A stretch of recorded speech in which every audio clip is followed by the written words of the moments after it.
好，这回声音是对的了。坐等啊，不用坐等，这个不就来了吗？啊，点错了，不要着急，嗯，不要着急，我们稍开始个1、2分钟。大家周末好，然后这周都有什么有趣的事情没？我觉得雷军还是不错的啊，不断的给我们贡献新的话题出来。来了都点赞了没？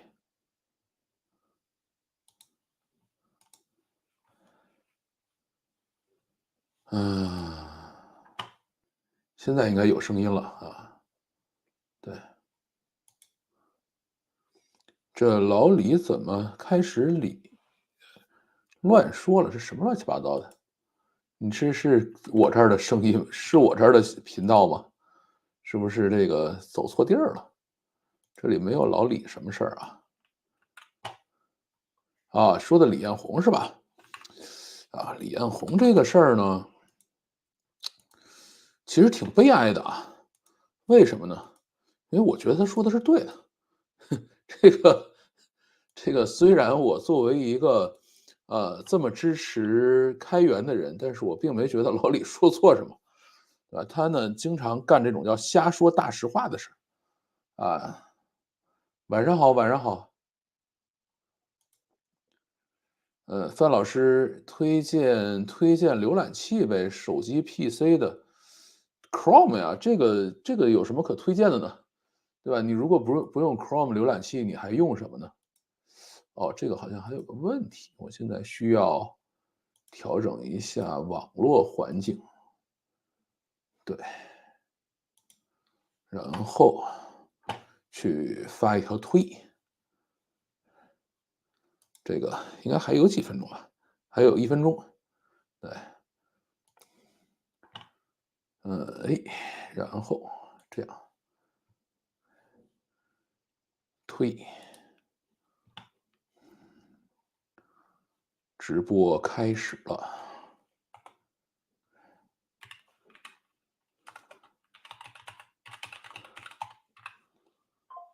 走你，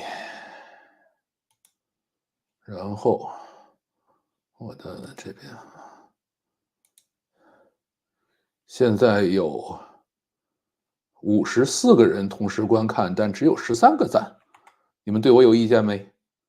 没意见赶快去点一个呀，对吧？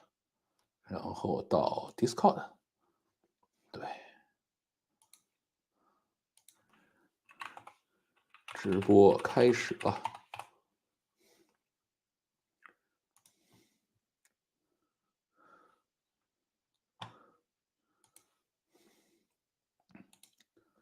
好，这里眼镜眼镜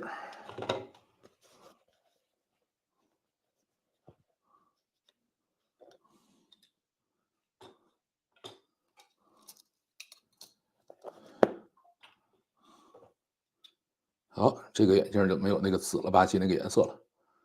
好，然后对这个别忘了换眼镜，这不就来了吗？这个范老师做一期怎么用 AI 大模型提高生产力的视频呗。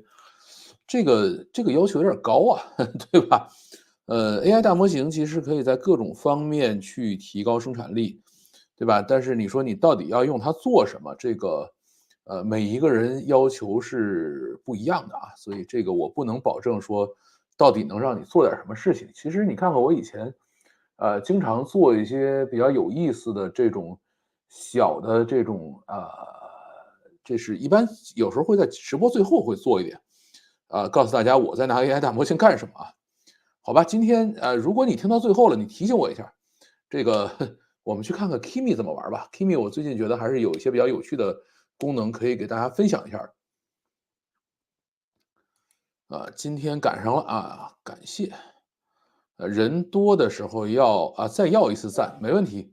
等这个上百人了再要一次啊，现在有80多人了，赞一个上班了，这个随遇而安啊，挺好。火车上看直播，你这是在国外吗？写八股文 AI 还有用，其实 AI 可以写各种东西啊，AI 的这个用途还是蛮多的。好啊，那么我们开始讲今天的故事了，要。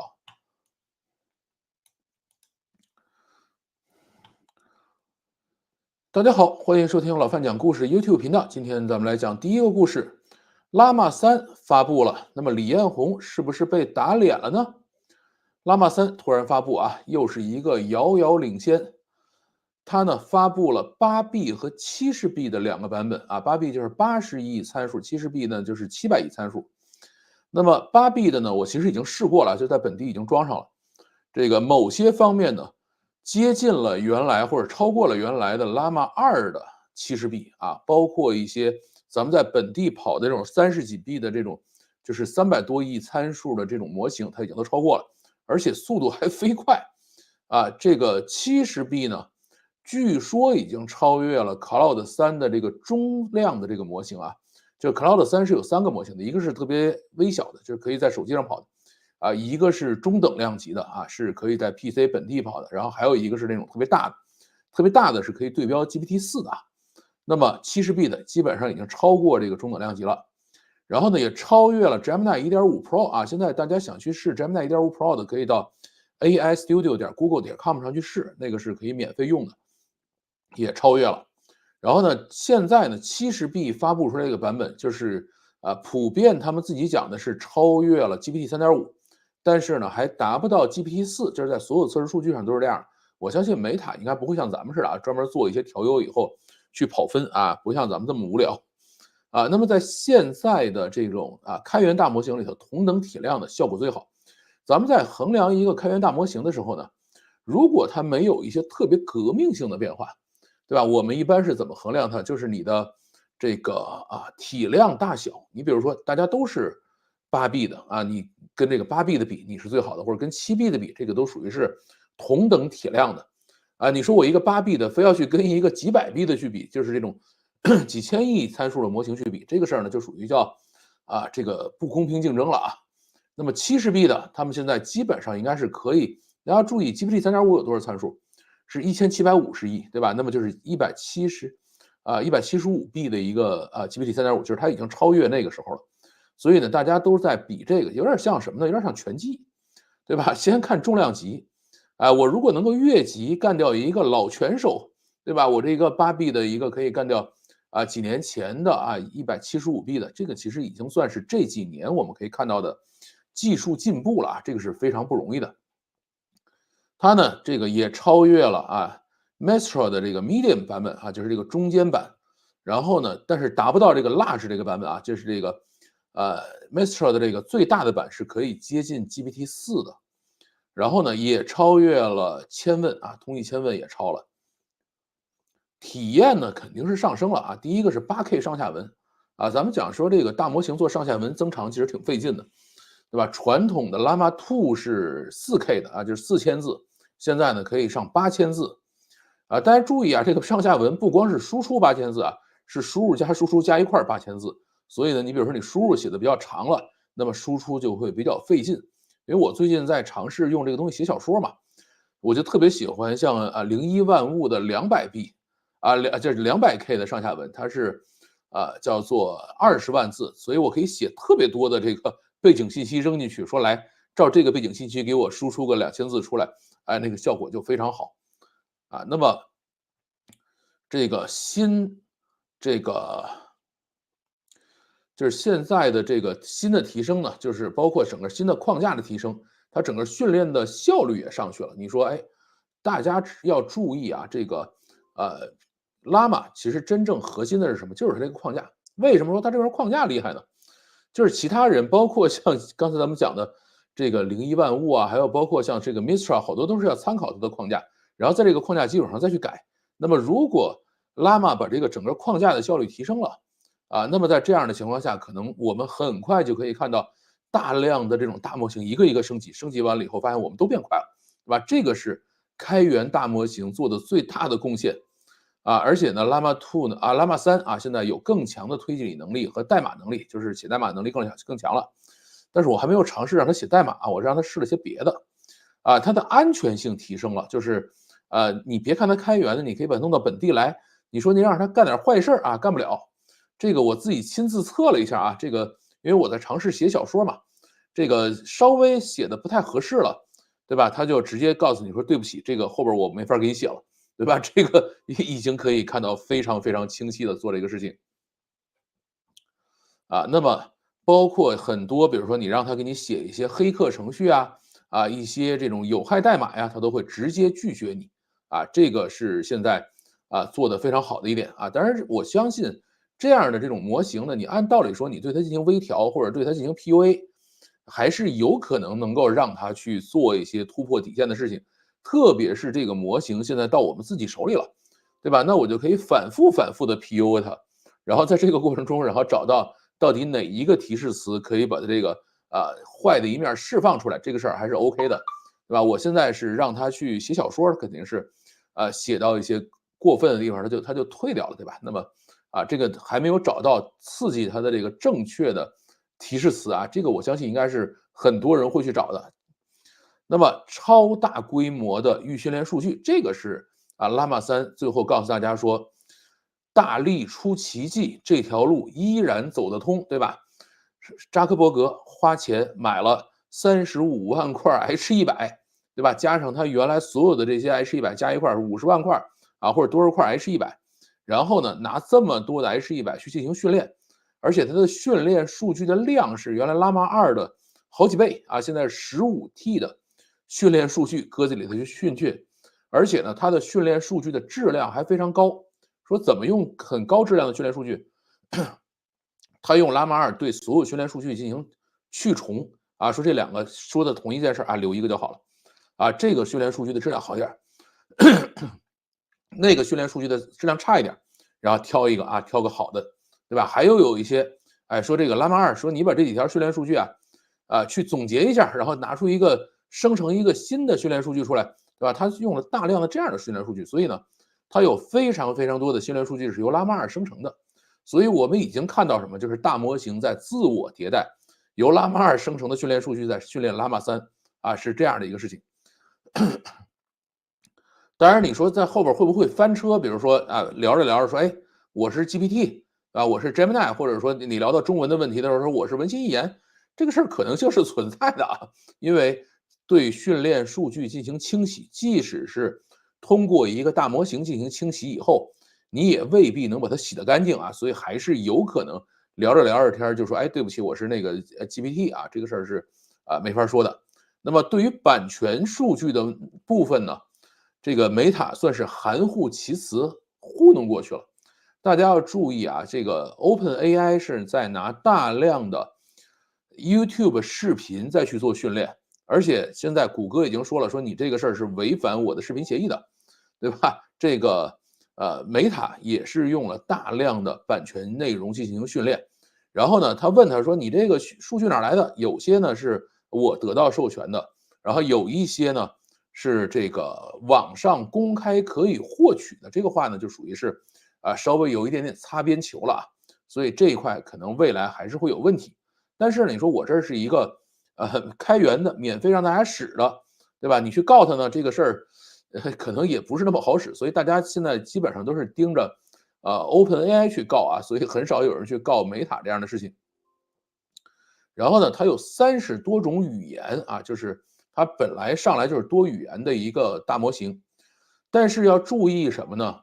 就是它的非英语内容只占5%还不要说中文内容是多少，所有英语之外的内容就是5%，就是英语内容是95%是这样训练出来一个东西。然后因为我尝试让它写小说嘛，它经常还是会在中文小说里头加大英文。而且写着写着，他有可能就忘记了，说我就接着把这个英文写进去了这个事儿还是存在的，或者写到第几章以后，就后边都改英文了这个现在肯定还是需要再进行中文微调。Llama 2是专门有这个叫 Llama 2-Chinese 的一个微调版本，那个呢对中文的支持就会更好一些但是既然他把这个东西拿出来了，就是让大家去微调的这个没有任何问题那么在聊天的过程中呢，对这个中文的支持也没有那么好。当然后面呢还有超大杯啊，就现在我们能够拿到的是8B 和70B已经放出来给大家用了。8B 的这个部分呢，我在我自己的机器上已经测过了，没有任何问题，而且速度很快。然后70B 呢，你需要128G 的内存才可以跑起来，我的机器跑不起来。但是呢，我到 PoE 上去试了一下，但是试的效果极烂，为什么呢？因为试的人太多了，把 PoE 的服务器给挂崩了，对吧？这个就是 PoE 没有给它放那么多的资源让它去测试，所以经常一点完了以后它就不动了啊。这个 70B 到底效果怎么样？我并没有进行很多的测试。然后 70B 呢，还有一种测试方式是什么？就是你可以到自己到云服务器上去租，租一台4090，就是单4090显卡的这个云主机，1个小时大概2块多钱、3块钱人民币啊，大概是这样的一个价格。这个如果不是有特别集中的使用的话，就不建议大家去租这个玩意儿了。那么现在呢，后边还会有多模态的大模型放出来，就是现在这两个还都是文本模型。这个因为大家前面也跟大家录过很多视频，在讲什么，Meta 做了这么多年的元宇宙，在多模态这块的这个积累其实是蛮深厚的，对吧？后面多模态的大模型出来，我们还是要去稍微的期待一下，因为我已经用 Meta AI 去画了几张画了啊，效果其实还可以。我最近也试了这个字节跳动的这个绘画程序，什么视频程序我都试了，然后也试验了这个叫做阿里的通义千问的绘画，然后包括这个Meta AI 的绘画，其实现在效果已经很好了，因为你就这么想吧，这个 Stable Diffusion 的这个最新的版本的效果这么好，对吧？那么国内这些用 Stable Diffusion 去搭模型、搭框架的这些，甭管是字节的还是阿里通义千问的，那个效果一般也就都上去了。虽然达不到像 Midjourney 那么好控制，但是呢，也都还可以使。Meta AI 的这一块呢，还是会可以去试试。然后后面呢，还会有一个400B 的模型会出来，但是现在他们讲400B 是多少？4000亿啊，4000亿呢，现在还在训练和调整之中，还没有彻底弄完。我估计训练应该训完了，但是这种模型就是训完了以后，最后的这个调整这个过程是非常麻烦的那么有可能开源。为什么说有可能开源呢？就是前面这个 Group One 开源的时候314B 对吧？3140亿参数的时候那个时候呢，其实我是录了一条视频，然后把马斯克还骂了一顿，对吧？我说你开一个这样的东西出来，没有100万人民币的服务器，谁也跑不起来。你说你弄它干嘛使，对吧？而且还是个 MOE 的模型。MOE 是什么？就是那种专家模型，就是它是由8个小模型凑的一个，每一次动2个就是每问一个问题，它有2个小模型去工作。你即使这样，还是需要上百万人民币的服务器才可以把它带起来。那400B 就是这个 Llama 3的400B 模型，它不是 MOE，它是个单模型，对吧？它是实实在在的有4000亿参数，它不是说像 Group One 那样，就是说我每次跑的时候比如说我整个这个，哎呀1000多亿的参数，剩下都休息，对吧？那么这样的模型能够跑起来的话，估计至少要上千万人民币的这个服务器的设备才有可能让它跑起来。所以这样的模型到底最后会不会开出来不好说啊，有可能会开出来。那么 Meta AI 呢，现在也放出来给大家使，就是大家可以到ai.meta.com 上去试ai.meta.com 去尝试这东西已经可以去聊天了。而且未来呢，就是 Meta AI 呢会到全线的这个 Meta 相关的这个产品里头去用。比如说，你可以到 WhatsApp 这个 Messenger、Instagram 里头就可以用。怎么用呢？你直接给它 Meta AI，然后你就可以告诉他说，现在比如说我跟谁谁谁在 WhatsApp 上聊天呢，聊着聊着我就Meta AI 这个天气怎么样啊，或者有一什么事儿给我写一个什么什么东西出来，他就干活去了，对吧？他这个还是很棒的或者是你在这个里头写一个斜线 Imagine，就跟咱们在那个 Discord 里头调这个叫做Midjourney 的那个过程一样然后就直接画画去了这个现在已经在30多个国家在 WhatsApp、在 Messenger、在 Instagram 上已经可以上线了那么还会在哪儿呢？在雷朋的这个美塔眼镜上，或者是快色3上也即将登陆。现在呢，在 Instagram 上的这个修图工具也是调用的美塔 AI，对吧？你可以告诉他说，把这帽子给我从绿的换成红的，或者不要戴帽子，绿的不太吉利，对吧？那么它现在已经可以去干活去了。然后呢，我测试了一下啊，这个只支持英文啊。现在的维塔 AI 就是你上去以后，你可以说，哎，我要试一下啊。据说是在30多个国家开通了啊。然后我呢特别逗，用中文提了问题，提完问题以后呢，这个维塔 AI 用中文就回答去了，夸夸答完了以后呢，咔嚓那屏幕闪了一下，然后那个回答的所有内容就没了，然后用英文再告诉我说对不起，我现在那个无法理解这个中文，然后以后支持的时候我再告诉你啊。它这样的一个东西，就是实际上它是可以做的，但是效果还没有那么好，所以没有放出来。那么大家要知道，Llama 其实一直是整个的开源 AI 界里头的扛把子啊。这个，所以现在有很多人叫什么呢？叫开源 GPT-4来了，有很多人写了这样的标题。很多人都在想去做开源，但只有 Llama 是对整个的开源行业里头，对吧？是真正起到了扛鼎的这个位置，对吧？为什么？因为所有的其他人都是在 Llama 的基础上去做的。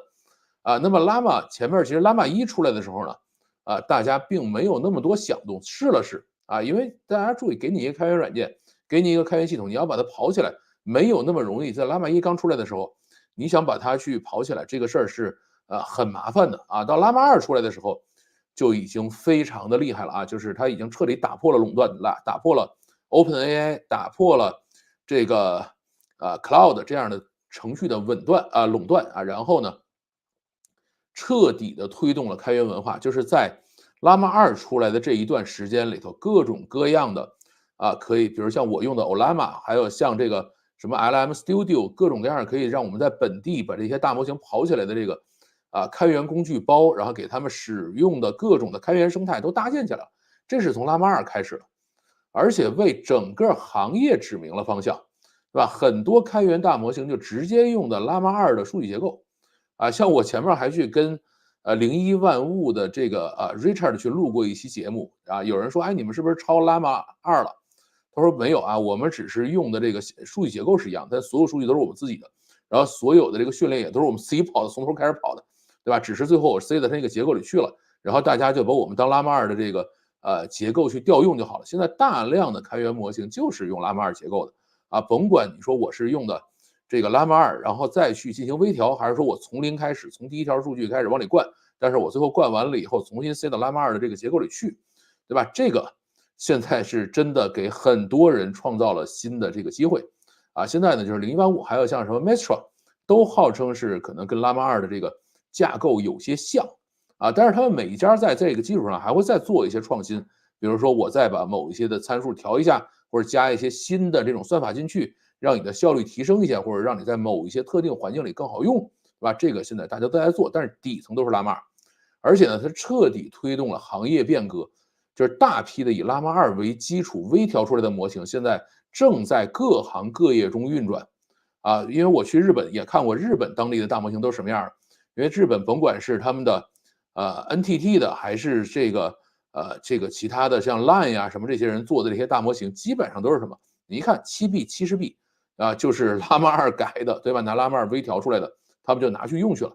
然后整个大模型行业里的真正有人赚到钱了的，基本上都是拿 Llama 2去做的训练去赚到钱了。像百度啊，像什么阿里啊这些，应该都没赚着钱，包括 OpenAI 都在亏钱，但挣到钱的都是拿 Llama 2挣着的。那么咱们再讲到李彦宏，对吧？李彦宏说了，开源大模型会越来越落后的。但是这句话肯定是打脸了，没什么好说的。Llama 3出来以后，我相信 Llama 3啊，不用到400B、70B，可能现在碾压文心一言3.0或者3.5吧，它现在叫3.5，已经没有任何问题了。哪怕是说我用这个东西去碾压需要付费的文心一言4，应该也没什么大毛病，就70B 碾压它一点毛病没有，对吧？那么是我个人啊，是作为一直都很支持开源的啊。因为我朋友是天工开物基金会的一个负责人啊，我自己呢做开发者关系出身的，对吧？也是天工开物基金会的一个顾问，所以我肯定应该站开源这一边。但是呢，我要说，李彦宏，你咋又在这儿瞎说大实话了呢？对吧？我呢，其实碰到过好多次李彦宏瞎说大实话的这种事情啊。举一个例子，以前我们在盛大啊，盛大网络，然后呢，我们去起诉百度，什么事儿呢？他抄袭我们的书嘛，抄小说嘛。盛大当时有盛大文学，我们呢做了一个系统，就是专门在百度里面搜索盛大的小说啊，然后呢发现排到前面的，如果不是我们家的，我就起诉他，对吧？结果发现排的最前面的是谁呢？是百度文库，然后他就开始给百度起诉他，那怎么办呢？这个李彦宏就说了，说你们这帮人就是来蹭我热度的，对吧？你们是一小公司，但是对于当时的百度来说，盛大确实没有它大啊，所以他说你是一个小公司，你来起诉我，你就是想蹭我热度，对吧？然后你希望通过起诉百度这个事情，让更多的人来去看小说啊。然后最后李彦宏是怎么办呢？他是把百度文库里边的所有小说全删了，对吧？然后在那个以后，反正他也挺生气的。但是呢，这个法院也是判盛大胜诉了啊，胜诉了，我们获得了多少赔偿呢？50万人民币，对吧？这个就没法讲了，因为当时是这个盗版的赔偿上限就是50万人民币，啊，你说这个事情它盗版了，对不对？它肯定不对，没有任何好说的。但是呢，我们需要什么？我们需要流量。你别看我们得到了50万人民币的赔偿，我们还胜诉了，但是每年盛大向百度花的钱，对吧？我们上那儿去投诉去啊，投放，对吧？希望百度能够把盛大的小说里头能把起点排头一个，每年花好几千万、2、3千万给他，对吧？然后那一年他就象征性的要退了我们50万。那么在这个过程中，可能我们通过起诉百度一把，我们又可以得到大量的流量，然后啊，你看这个书应该到起点那边去看去，对吧？大家有这样的一个印象。这是第一次啊，瞎说大实话。其实他说的话呢，就是有道理啊，但是呢，你这个很多跟大家的认知的，或者说这些道德，它是不匹配的。然后第二次赶上李彦宏瞎说大实话，又是我赶上了什么事儿呢？这个我当时离开盛大了，后来去了猎豹移动。到猎豹移动以后啊，我们开始做什么叫隐私保护，对吧？怎么能够让用户啊把隐私保护起来？做了这样的一个功能。然后李彦宏又上去瞎说大实话去了，他说中国用户根本就不在意隐私，对吧？隐私保护这个需求就是个伪需求，对吧？他们要什么隐私啊？你只要给他们一点点方便，他们就很开心的用隐私出来给你换。当时我们觉得这怎么可能呢？对吧？这个事儿太违反常识了。你跟任何一个人说你要隐私吗？他都说要。啊，后来我们发现李彦宏又在瞎说大实话是什么呢？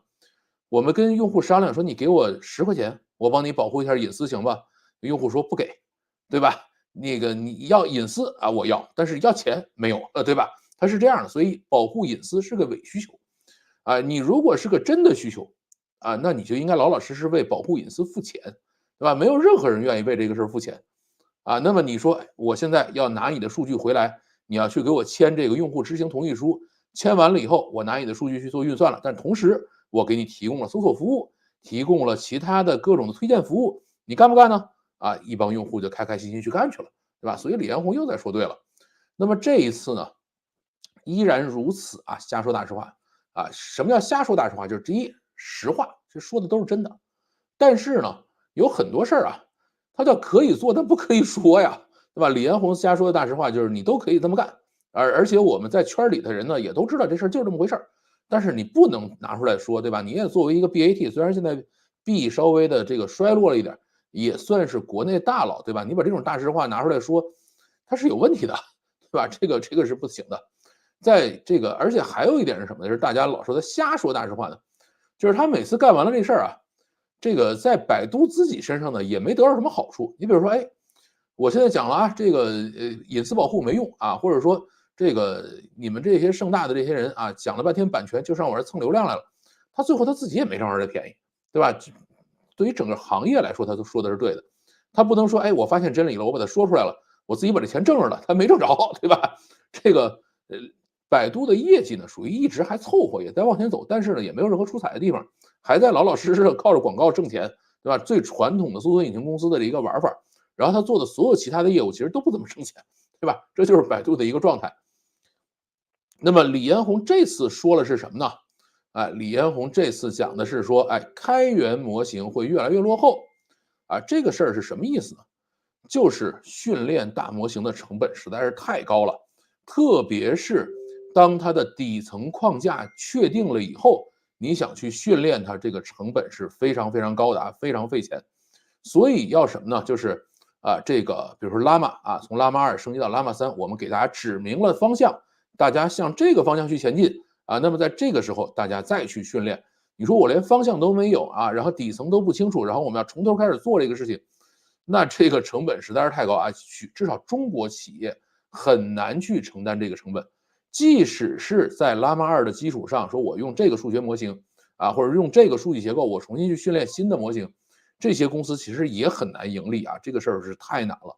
所以呢，如果大家的底层就这样了，不动了，比如这 Llama 2这样不动了，就在这个基础上啊，这个吃老本，那么李彦宏说这话就对了啊，就是说你就越来越落后，我们不停的去有这个底层开发能力的人，我们不停的去迭代去更新，对吧？然后呢，你们那些人就老是在 Llama 2的这个基础上去做啊，但是现在呢，有 Llama 3出来了，大家又可以往前走一步了。对，但是这些人的底层都不是自己的，就跟比如说华为说，我今天做芯片了，对吧？但是芯片底层是什么？底层是 ARM，对吧？或者是台积电，或者是这些东西，那么你底层永远不在自己手里面啊，那么它的天花板是有限的。所以啊，这个李彦宏说的这句话本身并没有大毛病。虽然 Llama 3帮所有的开源模型又往前升级了一步，对吧？但是呢，你的底层依然不可控的。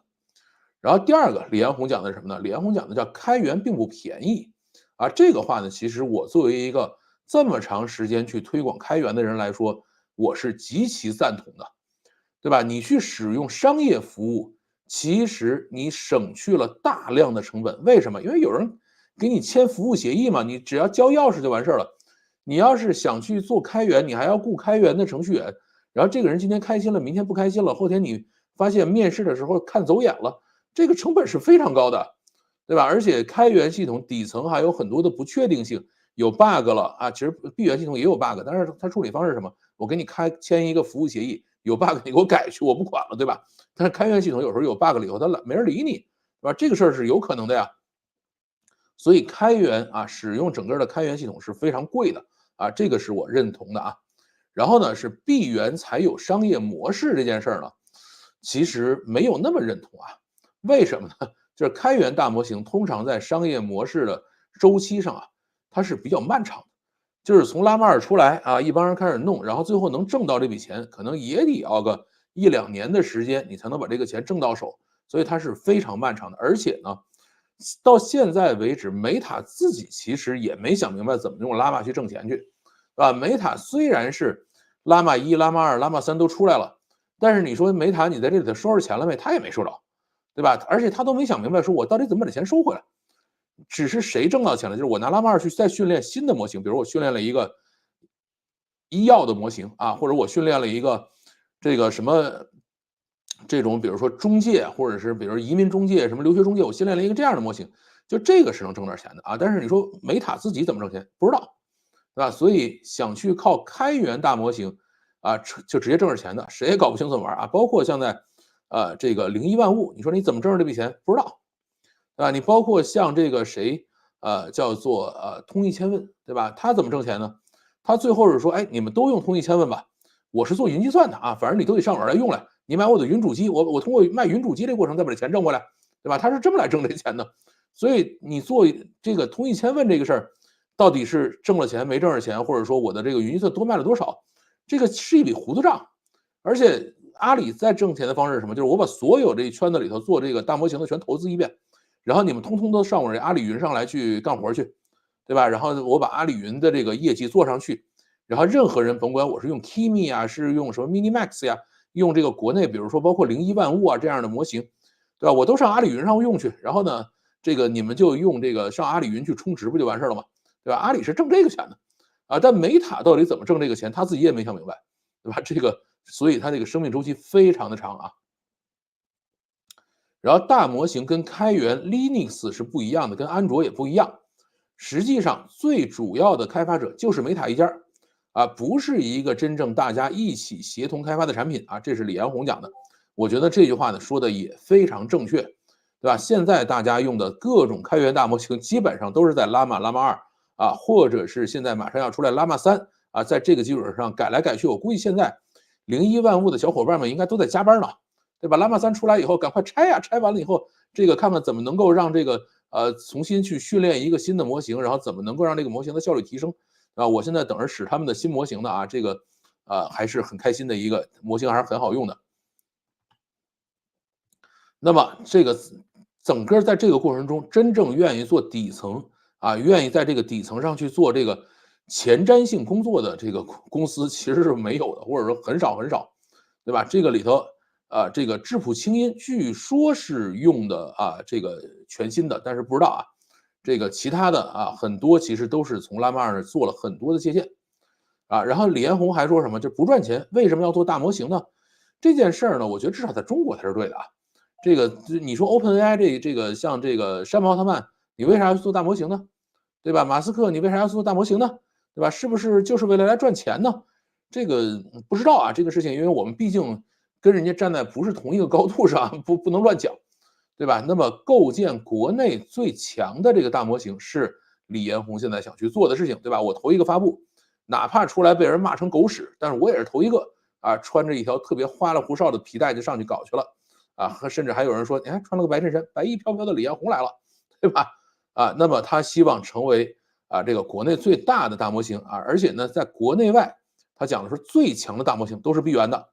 在国外呢，这个事儿我觉得是可以认的就是众英雄围攻光明顶，对吧？甭管这个光明顶就是 GPT-4嘛，包括像这个 Cloud 其实也都是闭源产品那么在这样的情况下，他们是相对来说是最强的无可超越。哪怕是现在正在赶超的 Gemini 也是个闭源产品Gemini 本身是闭源的，它开源出来那部分叫 Gemma，对吧？它不是 Gemini 那个模型那么国外是这样，但是国内真不好说，为什么呢？国内哪些模型是闭源的？就是百度自己是闭源的，然后呢，Kimi 是个闭源的。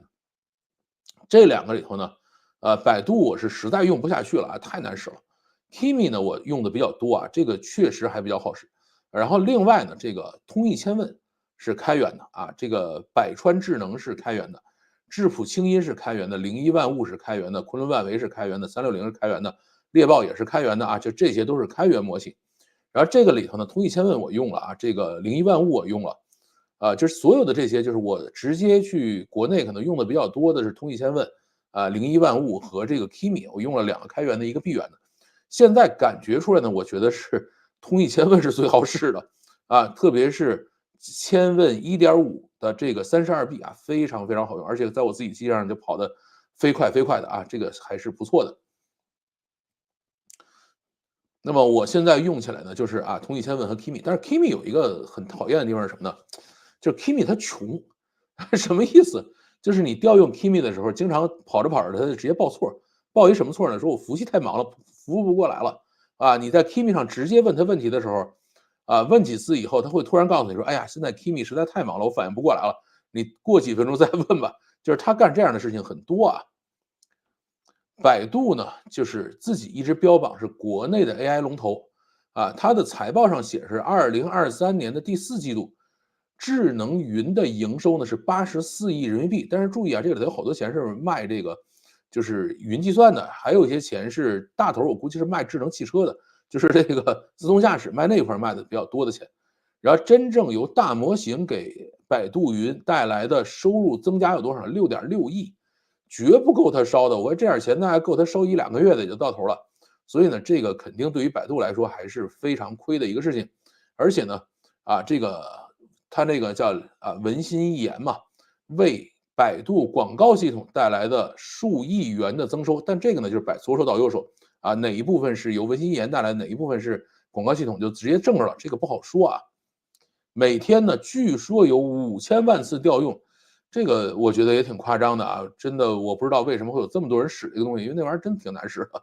然后呢，预计2024年大模型的收入贡献会成10倍就是去年大概是挣了不到10亿人民币今年大概会挣到几十亿人民币，在这样的一个水平上。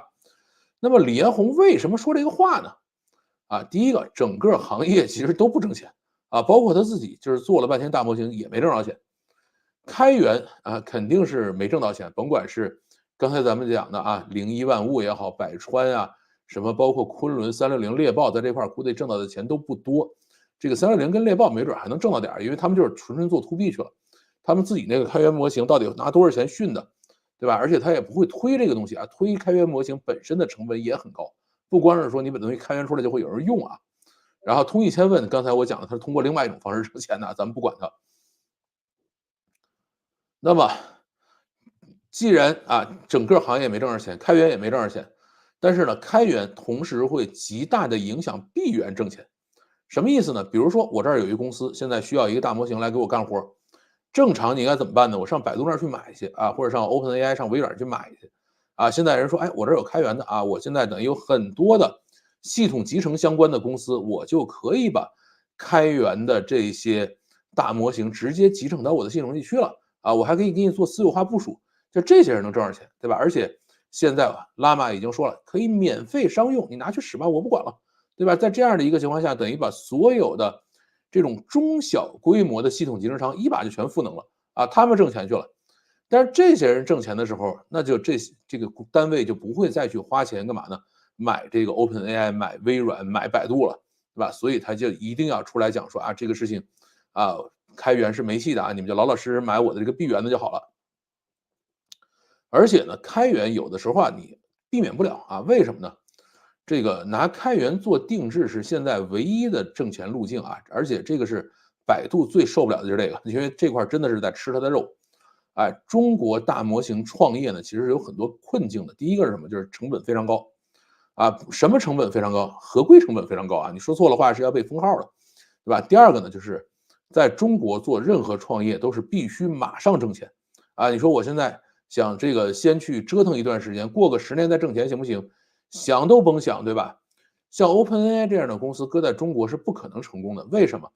因为大家在建立的时候是非盈利组织，我压根就没想明白应该怎么挣钱，然后就四处去融资，融完了一大笔钱以后就做点吭哧吭哧做，然后也确实很多年一点收入没有，而且还烧钱烧的贼快贼快的，对吧？这个在中国是不行的，必须马上挣钱，而且市场有限，现在在中国基本上没有这个 C 端市场，就是所有愿意出钱、愿意花钱再去做工程、做项目的都是什么人？都是政府和大企业，就是所有甲方都是他们。那么政府跟大企业的这种客户争夺呢，又不完全依靠技术啊，还有很多其他相关的这个或者不相关的商业的或者非商业的因素会去影响啊，这种最后比如谁中标了，谁没中标，对吧？所以为什么一帮中国人上来说，哎，拉玛开源了，然后我这儿自主研发、自主知识产权的国产大模型就出来了，出来了以后，我们去这个什么哪一些大的甲方那里去中标去啊，他就可以来干这个事情。他其实李彦宏在骂的是这帮人啊，就是你们不要去这个把这个人家的东西抄回来，然后呢自己号称是自主知识产权。你就这么想吧，在中国到现在为止拿到牌照的大模型有多少？117个，对吧？你如果有这么多大模型都拿到牌照了，中国有这么多数据，有这么多的 GPU 让他们去训练出这么多模型来吗？或者花了这么多钱去训练吗？没有啊，这个事儿是大家拿的是什么？都是拉玛改的吧？全是这样的，就是你拿数去看就行了，你不用管它到底是不是，对吧？你这个数一看就知道，对吧？有很多的数据，你只要拿下来比，你就知道说，哎，你如果所有这些大模型都是自主研发、自主知识产权，从拿数据开始，一分钱一分钱的去训练出来的。那么这事儿是不可能的，对吧？你像我去问过01什么这些人，就是他们是从头拿数据去训练，虽然它底层的数据结构是拉玛2的，对吧？但是那也是花了很多钱的，就是你不融到几亿美金，根本就不敢干这活。但是你想，中国有多少个融到几亿美金的这样的大模型公司，对吧？然后还做出刚才我们讲的是有牌照的，还有很多没有牌照的。没有牌照就是我不用对外服务啊，我还是可以，比如说做一个什么颁个奖，然后在对内服务，这事还是有的。可能中国现在有几百个甚至上千个大模型在跑，对吧？这个所以这件事情呢，还是说这个对于这个整个这些做大模型的人来说是比较难受的那么在这一块上，没准最后阿里能把钱挣着，就甭管你用谁大模型，你到阿里云上来租我的服务器吧他可能会干这样的事儿。而且呢，李彦宏的意思就是就这么点钱，就这么点甲方，对吧？你让百度张了吧，对吧？大家都是自主研发、自主知识产权，这还是看谁根子硬吧。百度在这种竞争中呢，有一定的优势，毕竟排在这儿。但是呢，这个你有的时候真背不住谁七大姑八大姨说，哎，我这事儿我能搞定啊，你就不用百度了，对吧？那么这是李彦宏出来说这个瞎说大实话的一个原因吧。就是大家注意啊，我每次讲李彦宏出来瞎说大实话的时候，实际上都是百度遇到了一些问题的时候，对吧？这个挣钱挣的不够多了啊，或者说是有一定压力了，市场发生变化了，对吧？第一次是百度希望做内容营销，对吧？然后呢，发现他遇到了版权的问题，出来瞎说了一个大实话。然后第二次是什么呢？百度希望做移动，结果发现移动里头有一帮人去搞这个隐私保护，对吧？然后又搞了一次，然后现在呢是啊去做大模型了，然后发现一帮人在喊开源，对吧？他又要出来瞎说大实话了啊，干了这么3件事儿。然后咱们最后讲一下 Llama 3到底会带来什么东西吧。Llama 3呢会带来哪些改变啊？第一个，整个开源大模型行业会迎来爆发式升级啊，就所有做开源大模型的人都会在未来的可能2、3个月里头就会升级自己的大模型。大家可以看看谁升级的快，哎，升级快的这个就属于技术力比较强的，对吧？因为你想，你给你一个新的大模型，对吧？然后这个整个各种系统架构都是变化了，都是新的，效率更高啊，质量更好。那么在这样的一个情况下，大家就会去一定会去研究分解，然后再去拿这个相应的训练方法、相应的这个数据结构，再去训练自己的模型啊，大家一定会干这个事儿。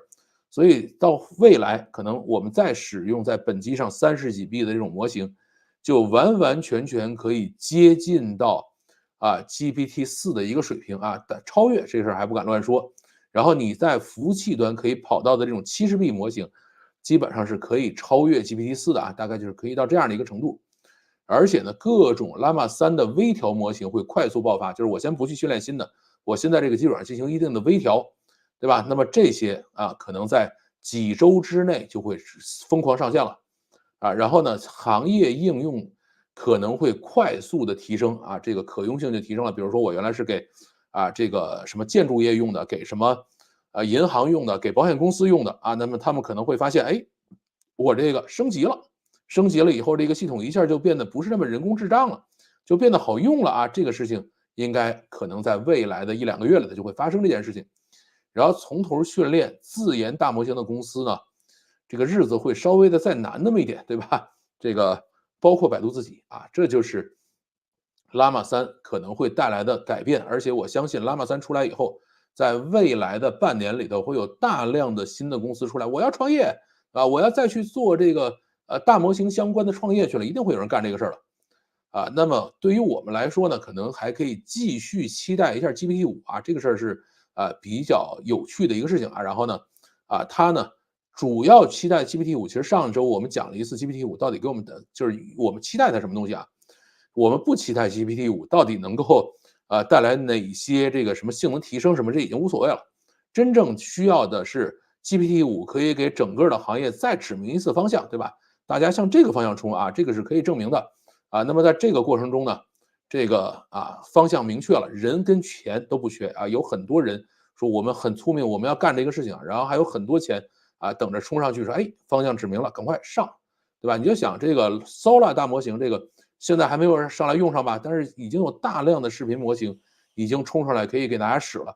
所以OpenAI 你指明方向就可以了咱们也可以看看到什么时候真的会出现能源短缺吧。其实现在大家在叫做芯片短缺，等芯片真的都充满了以后咱们看看是不是咱们会把所有电用光这就是咱们今天讲的第一个故事就是 Llama 3来了，是不是给李彦宏打脸了但是我到现在还是认为李彦宏说的话就是真的是瞎说大实话大概是这样的一个情况。好，看看有什么这个评论。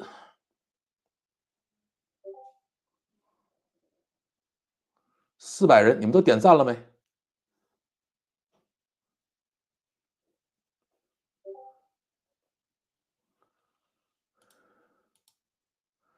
对，70B 在电脑本地，它是这样就是你如果有满配4090一块儿应该能跑起来。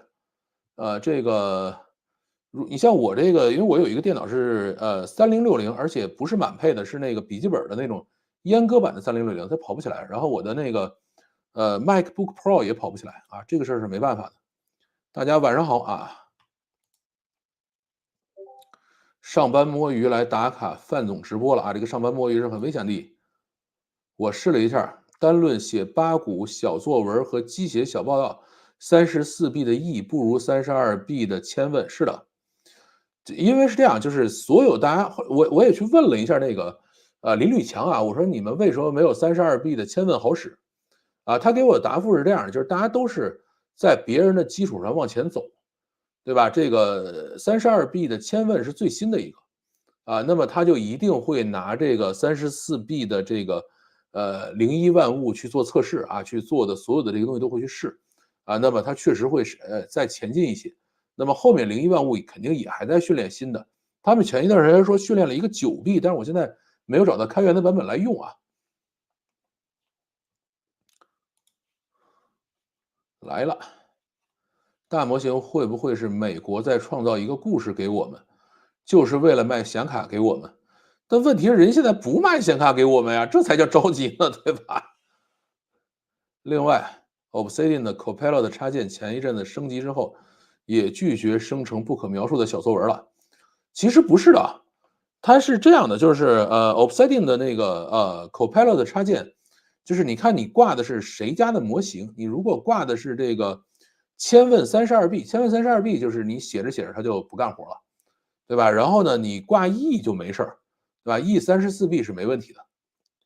但是没准 E 再往后升级，它也会变得更加倒学一点啊。对，人家美国不卖显卡给你了，这事才着急嘞。哎，老外也有跑分的啊，做基准测试的，就是不擅长用一些这个高级名词。老外，但是我估计美塔现在就是给出来的70B，它是给了一个完全无训练的版本，包括像前面那个马斯克开源的那个 Group One，也是完全没有微调和训练的版本。啊，这个反正人家就说我们就来了，就怎么样，不需要人陪跑啊，也不需要人帮我们去配速，我们就可以跑成这样，你自己看着办。啊，人真累啊，一直学一直学，那咋办呢？李彦宏当年说，云计算是旧酒装瓶啊，人家阿里云，王坚是中国工程院院士，李彦宏什么都不是。李彦宏的老师好像是院士吧？这个我想不太起来了，反正李彦宏就百度肯定是有一堆院士的，这不能乱问。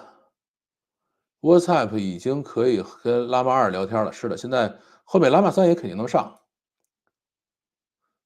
曾经用 Stable Diffusion 给图片去衣服，结果衣服穿的更多了，甚至戴上了头巾啊！这个，我估计你肯定是用错提示词了。这种人就赶快走掉啊！Grok 也是基于 Llama 2的吧？Grok 不是啊，Grok 是自己做的。Grok 后台的那个系统叫 JAX 啊，JAX 是谷歌开源的一套东西，就是它反正也不是从头做的。你就包括那个谁，这个叫做什么来着？包括这个苹果做的那个 Ajax 啊，叫 Apple Jax 啊，也是用的谷歌这个系统。老范给我钱，我保护你的隐私可以吗？不可以。谁还不知道我是谁啊？可以开一期总结各个 AI 和 APP 和客户端。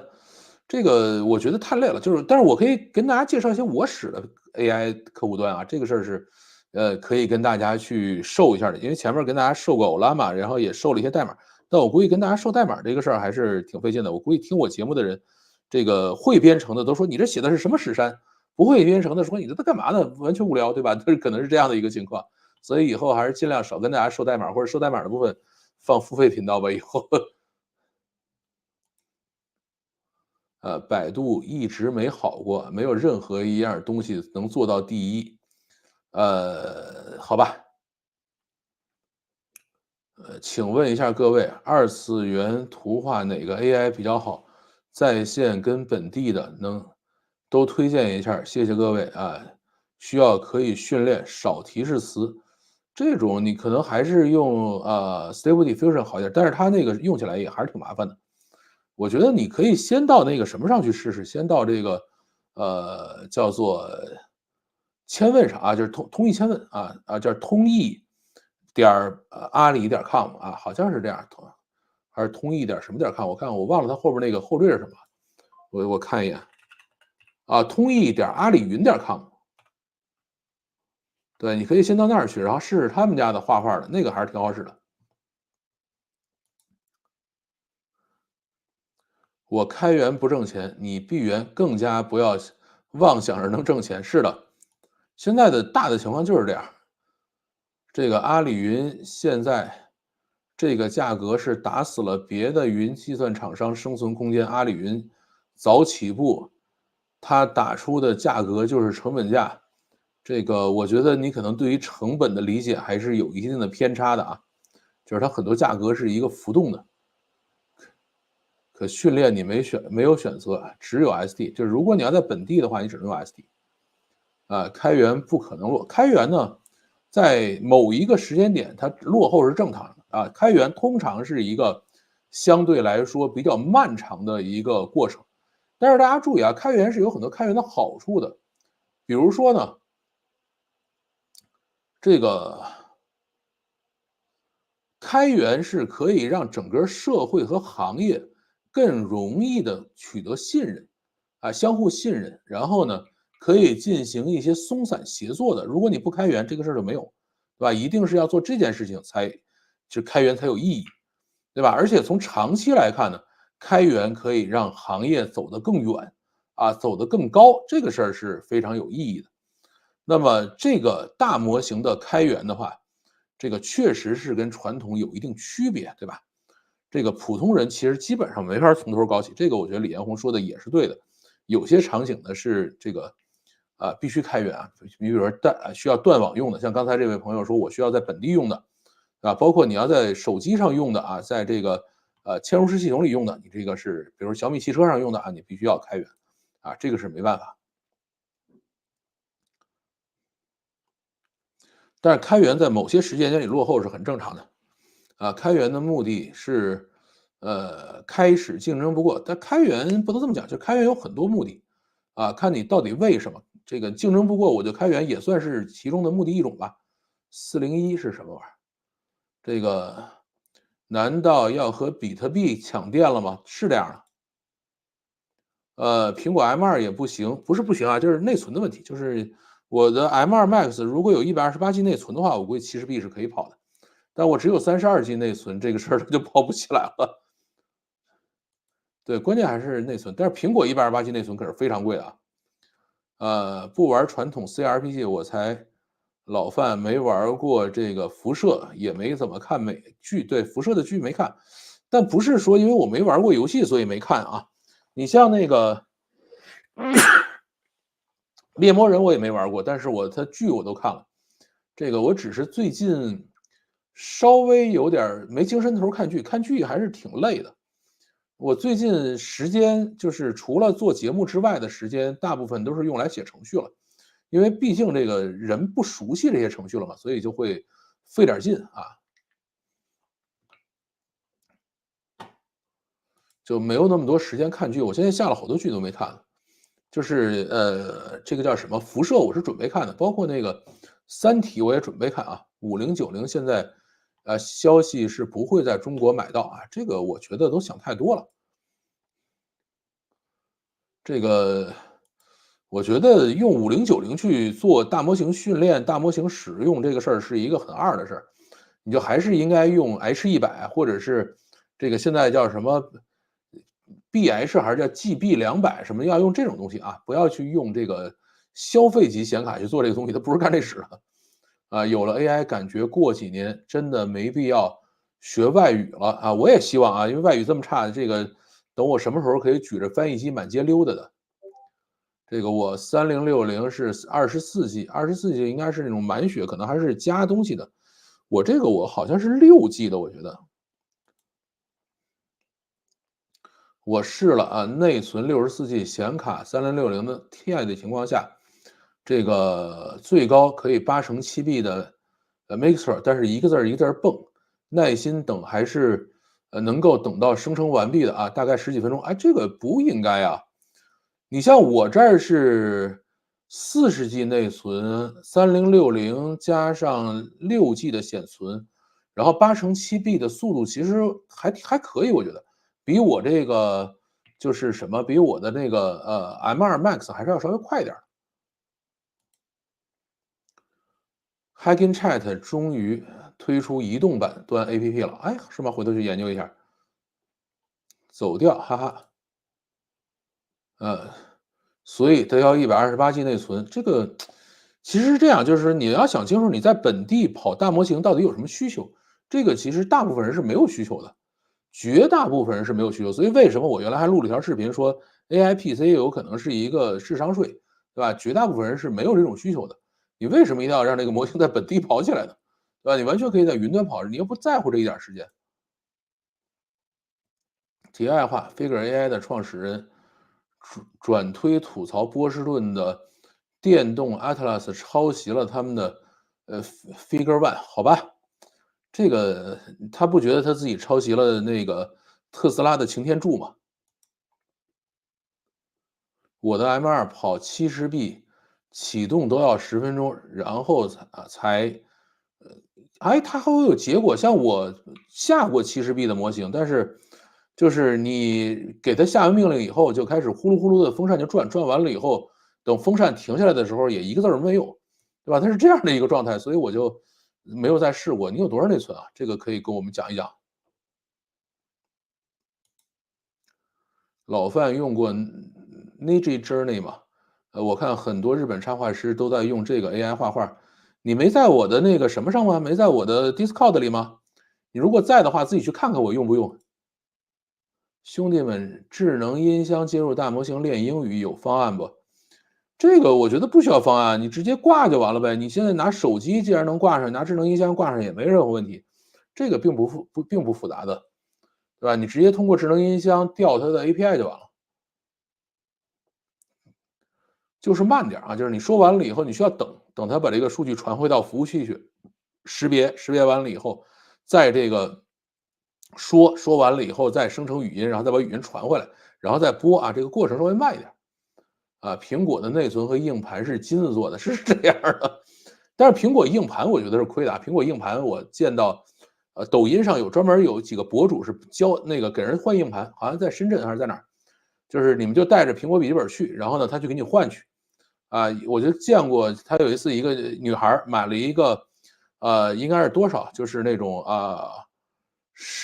我这是14，他那个是16的 MacBook Pro，然后呢512G 的那硬盘，然后他就把这个东西拆开了，然后把里边那个芯片焊下来，就是他那里的硬盘不是插上去，是焊上去的，大概8个芯片焊下来，然后再拿8个新的芯片再焊上，然后再重新做一次系统，这个事儿才可以有这个大的硬盘，但内存是没有办法。必须买它的，因为它叫统一内存嘛，它连显存带内存在一起。USB 标准能通行全球，还是开源的功劳啊？但这个也算吧，也算吧，也算是一种开源的方式吧。这个跑那么大的模型干嘛有啥用？以后买得起那么高配置的 VPS 吗？其实还好了，因为你去买那个东西还是比较便宜的。你比如说吧，我今天想去跑一下70B，对吧？或者现在其实最大的这个还有那个什么的了，还有那种这个8×22B，就是 Mixtra 的8×22B。如果我想跑的话，我可以直接去云计算上去租。那个玩意儿呢，就是你租到一个主机，然后命令这个主机去部署，这个过程可能需要几分钟吧。然后呢，就可以直接命令脚本上去跑了。等跑完了回来以后，拿到结果，然后就把主机关掉。1个小时其实花不了多少钱，可能撑死了1美金，或者是这个0点几美金，你这1个小时就完了，对吧？然后你在这1个小时里头，其实你比如说让他写小说啊，或者让他这个做一些这种大内容的生成，其实足够了啊。1个小时他可以干好多活了。然后阿里云在亚太地区占第一，是不是代表 AWS、谷歌云在这个亚太干不过阿里云？我看这个它是这样的啊，就是阿里云呢，你就这么想吧，在亚太地区你需要用云计算的都是谁，对吧？中国肯定它第一，没什么好说，亚太地区算中国嘛，而且中国量最大。我估计任何一个在中国占第一的，在亚太就直接就第一了啊，保送了。对吧？这是第一个。第二个，什么人会用阿里云呢？就是这个比如说我在中国就已经是这个使用阿里云了，然后呢，我要到国外去，不想换了嘛，我就接着用阿里云可以直接平滑的迁移过去，那么这些人肯定也是用阿里云的，对吧？那么在这样的情况下，它的这个本身能够写出程序来，能够让它在云端运转的公司，全世界估计也就是美国多一点，中国多一点，其他地方可能就比较凤毛麟角了。那可能阿里云就会用的更多一些，而且还不停的给你打折，对吧？也就这样嘛。像我们以前在公司里，实际上都是用亚马逊云的，对吧？后来是那个阿里云不停的出来这个我们要打折，我们要便宜，我们要那个什么，大家再去换啊。那么这个有可能它确实是会有这样的情况啊。而且阿里云还有好多是什么？就是做电商，对吧？你像它在国外还有 Lazada，对吧？还有很多的这种国外电商的品牌都是用的阿里云啊。这个完了以后，你说我想把商品搁在上面卖啊，那你放在这个图片放在谁家的云服务器上能够最快的显示出来？那么一定是放在阿里云的服务器上，对吧？所以啊，它在亚太地区是第一，我觉得这个事儿比较好理解吧。然后呢，以前各种设备都有各自专用的线，太麻烦了。是的，那这个线很贵的，那个时候啊，有人测试过了吗？效果如何啊？Llama 3 8B 我在本地跑了啊，效果还是相当不错的。这个我觉得至少比我在本地下的绝大部分的14B 的效果要好，甚至比一些32B、34B 的效果在某些情况下也还是不错的。70B 的没试过，所以70B 的其实也可以试，就是你们想试的话，就是到这个 POE.com 在那上可以试。本地跑成本低，那才不低呢。你在本地，你要本地跑，你要这么想，你买了一个电脑，你用不用你都花钱买了，对吧？而且用不用你都在那烧电。你要是在云端跑呢，就是用这2小时你就烧电，然后不用这2小时你把它退了，跟你没关系了，对吧？Agent AI 都是泡沫产业啊，这倒不是，我从来不相信 AI GC 整个的是泡沫啊，这还是一个很棒的这个呃工业和产业升级也是有需求的，比如书写面向公司内部的文章，有保密要求的等等，虽然其实是徒劳的，本地跑生成文章起码不违规，是这样的。所以就是你在本地给它搭一个像这个叫做什么东西，搭一个呃 RAG 然后呢再搭一个本地的模型，或者做一个本地的这种微调，还是不错的。AI 应用没有好用的、实用的，没有抖音没有微信、抖音、淘宝实用这个事情还是要看。大家现在抖音、淘宝这个微信也都想办法在里头加 AI 嘛，只是现在还没有研究出来 AI 单独用怎么用啊。英语差看美剧要字幕还是很难很麻烦的如果现在用 AI 直接给美剧的语音同步传译成中文就好了这个可以做，但是怎么说呢，没有那么容易了。就还是要看成本嘛，就是它成本也很高了。本地大模型对我来说最实用的价值就是法务服务，相当实用，实测实实测经过自定义的 prompt 调教之后，比一般律师更专业。这个我觉得不会吧？你除非有专门的库，否则不太容易。我觉得本地就是你真的要用法务，你还不如上那个通义千问上玩呢。通义千问上是直接有法务大模型的。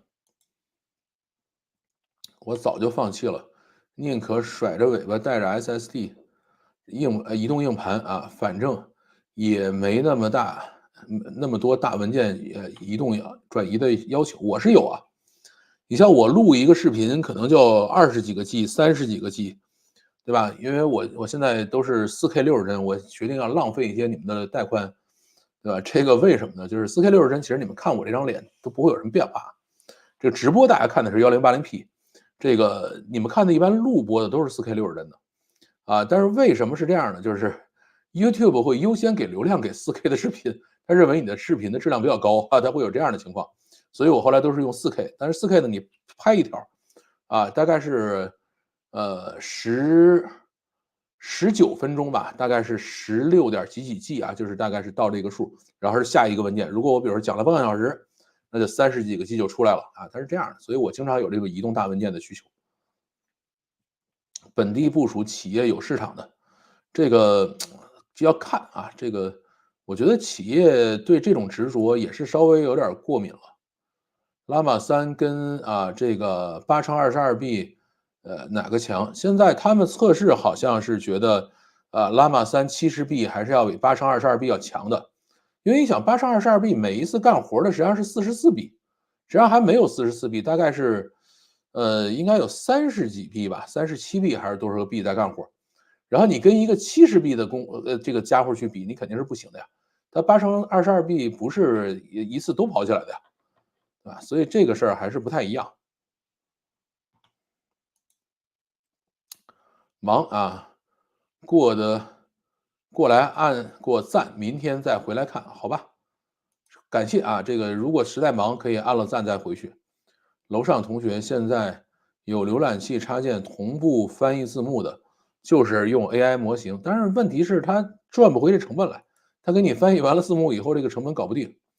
老范，我用3060训练个企业版大模型，查了一下，貌似不够啊，其实是够的啊，这个只是慢嘛，就是人家比如说20分钟干完的事儿，你需要干2天，对吧？这个你只要忍得了，它也没有什么不够的。拉玛三今天试了，还可以，是的，还可以。Llama 3啊，应该是 Llama 3，Llama 是另外的一个套件。Llama 3 7B 在我的笔记本上跑，核显都可以跑，速度和 ChatGPT 差不多，对，它挺快的，因为它不是7B 啊，它应该是对，是我是几 B 来着？我看看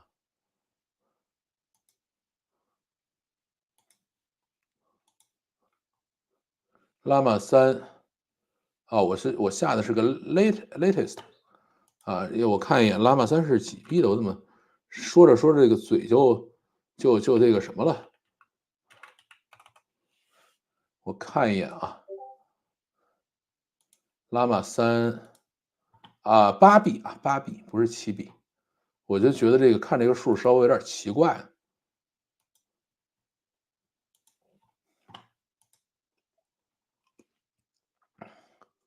1分钟1 G，这码流也还是高啊，这个但是还好了。怎么自己训练 Llama 3，让它更适合于自己专业领域为专业文档嘛？是这样的，不叫直接为专业文档，就是你首先还是要做数据加工。这个因为我是在这个我记得是在上周吧讲了一条，就是怎么去做这个事情啊。当然不是训练 Llama 3，而是什么呢？就是在哪种情况下，你应该去做 RAG，哪样的情况你应该去训练小模型，对吧？这个事儿是可以去做的。对，Llama 3是总泵英文啊，它需要重新再调嘛。M1 64G 跑飞快，对，内存大就行。做网页前端用哪个效果好一些？你做网页前端为什么要用大模型呢？我建议你还是老老实实的去买这个，呃，Copilot 吧，$100一年，对吧？我是前一段时间买了，也是啊，前2天给同事做个小视频，iPhone 15拍4K 60帧，不到1分钟800多 G，800多兆，是这样的，它这可费劲了。就一台还要干活呢，这是什么？Llama 3支持中文，支持啊，只是支持的没那么好。点赞点赞，对，可以啊，只是要强制要求他说中文，但是强制说完了以后，他会漏英文出来啊。这个干脆给你们看一下吧，这个大家都在讲这个 Llama 3到底怎么回事儿，对吧？来，咱们干一次。这个我想想啊，应该是这样的，这是可以的。这个讲了半天不给大家看一下这事儿是不行的啊。这个呃，哎，哦不对，应该是这个。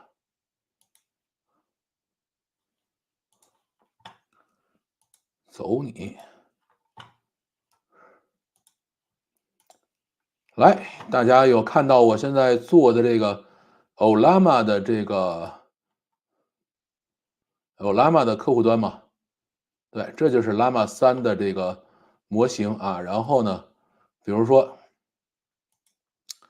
我可以，先不打开搜索吧。嗯，今天天气怎么样？回车，对吧？然后他就去干活去了，就在我本地啊。这个一开始是要稍微等一会儿，因为他需要从这个里头蹬出来。你看，我问的是中文，回答的就是英文，对吧？他回答说：“我就是一个 AI 啊，我不知道这个实时的天气信息，然后是怎么样的。”然后可以这样啊，用中文回答今天的天气怎么样？对，这个是先去给我搜索去了啊，搜索了，看来没搜索到结果啊。但是呢，你看他至少说中文了啊。那么始终用中文回答，给我写一个这个演讲稿，讲一下拉玛三优点。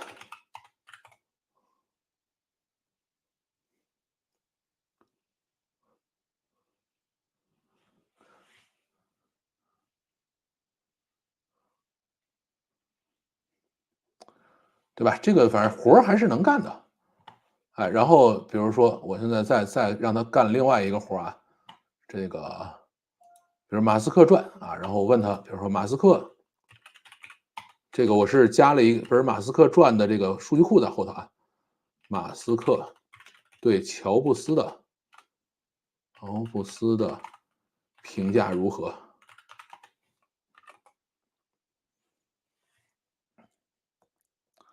然后他就去马斯克传里去查去了，查完了以后呢，啊，再告诉我啊，是什么什么什么什么，对吧？哎，又改英文了。你看咱们前头写着说始终用中文回答，对吧？你看我的书还是给他的中文的书，他搜索出来了，翻译成中文，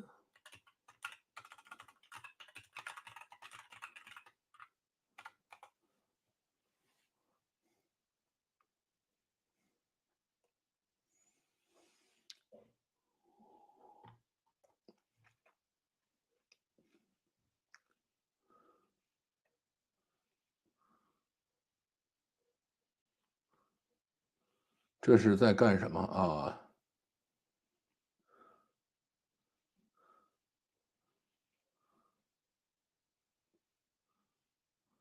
这我估计他开始胡说八道了啊！这个就是我的提示词有问题啊！再来一次啊，用中文回答，中文回答，马斯克如何看待比特币？比特币，走你！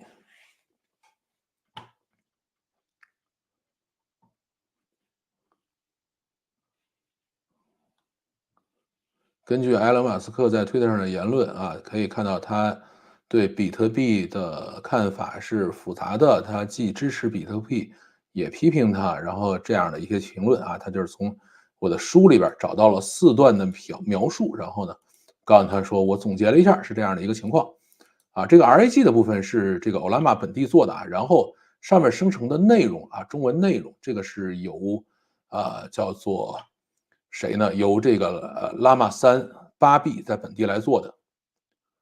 好啊，这就是你们想看一下它这个东西大概就是这样的。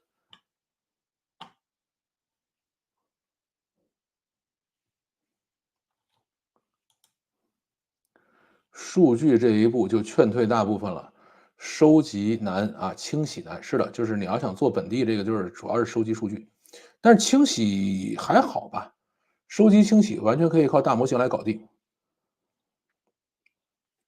Mac 这种统一内存还是比较适合跑本地大模型的。是的，4K 分辨率低一些，会推荐吗？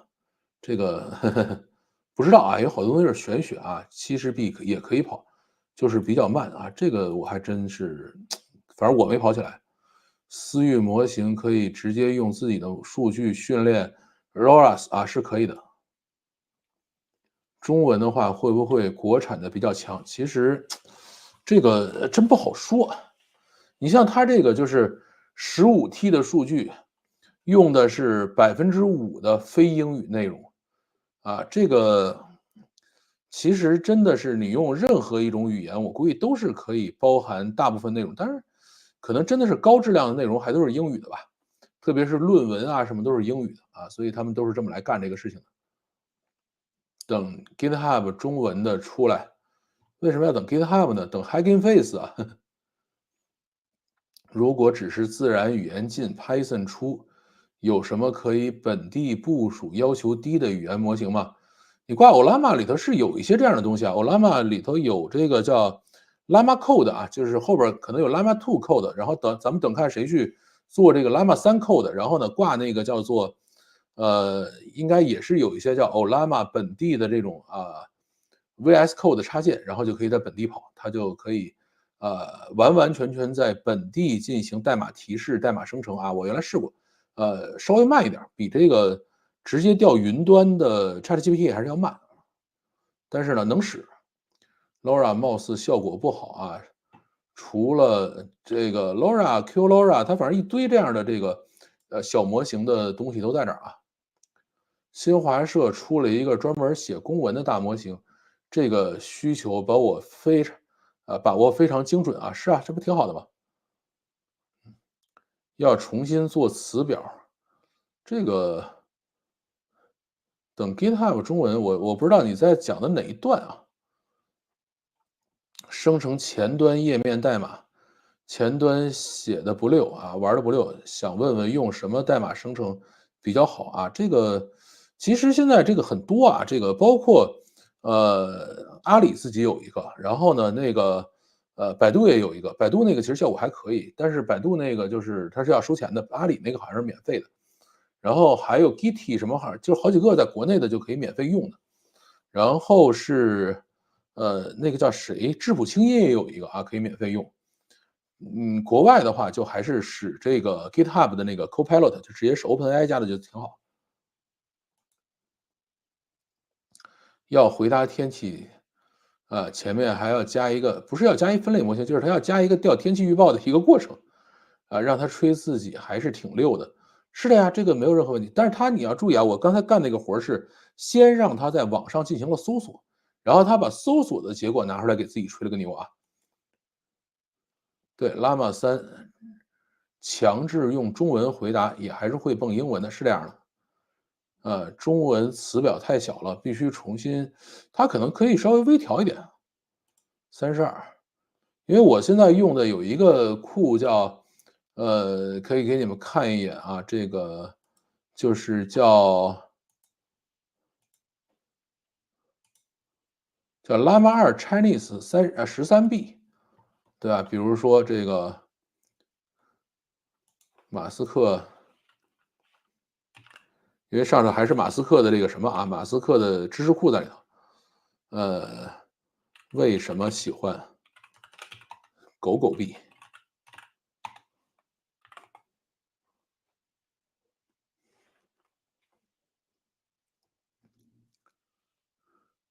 这是拉玛二干活的，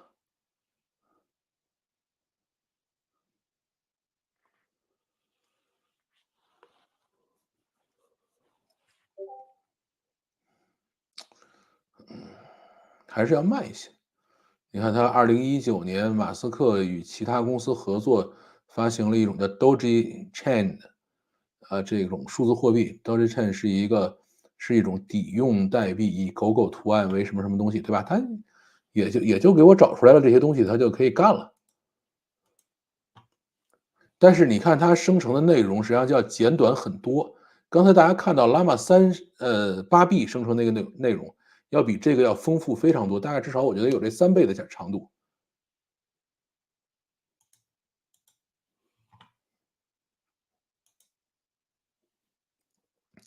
今天试着用芭比让他告诉我如何留女孩子过夜不行，如何接受女孩子留我过夜可以，不过全蹦英文。你说你这一下就暴露了呀你。话说苹果自带的浏览器不好用吗？一直用自带的啊，我是从来都不用，我都是 Chrome，走到哪儿都是 Chrome，所有的平台都是 Chrome。来了，先点赞，捡几个故事。第一个啊，然后哎呀，赶快把第二个讲了吧，也时间不早了啊。我64G 跑千问70B，10秒钟蹦一个字儿，好吧，算了。呃，这个 AI 什么阶段能像人一样对话？比如提示词不清晰，AI 来反过来问啊。其实现在 AI 是可以干一些这样的事情的。据说模型看待语言是一样的，是这样吗？这个不知道你具体要讲哪一段啊？老范可以吆喝一下大家点赞。对，现在赶快点赞点赞。这个什么配置啊？这个 MacBook Pro 啊，M2 Max 32G。刚才看到的是 Llama 2啊，是 Llama 2杠 Chinese，就是说它是通过 Llama 2去做的中文调教。但是呢，你看到 Llama 2杠 Chinese 呢，我相信可能，在1周之内或者2周之内，我们就可以看到 Llama 3杠 Chinese，然后我就再把它拉下来用就可以了。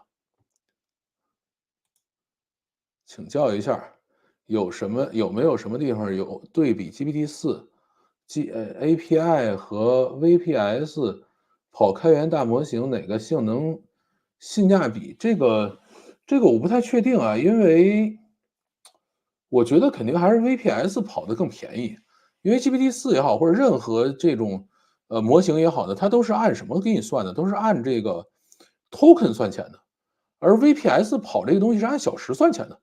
你就1个小时，比如说是，但是不好说1个小时到底能出多少，因为以我现在调的这个，比如说Kimi 的模型是比较贵的嘛，我呢，可能1个小时大概能够消耗掉，我觉得还是比这个租 VPS 的钱贵。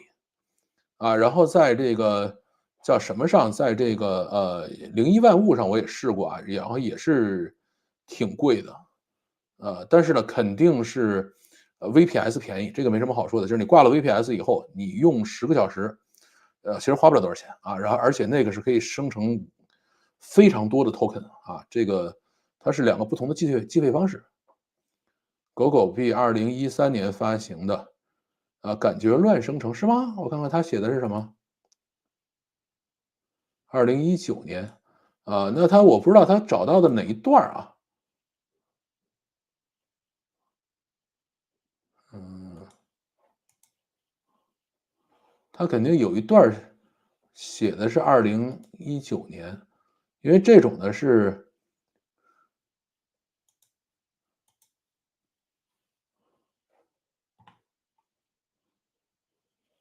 这个有可能是他编的，他找到的4段文本里头好像都没有，跟年相关的东西，好像。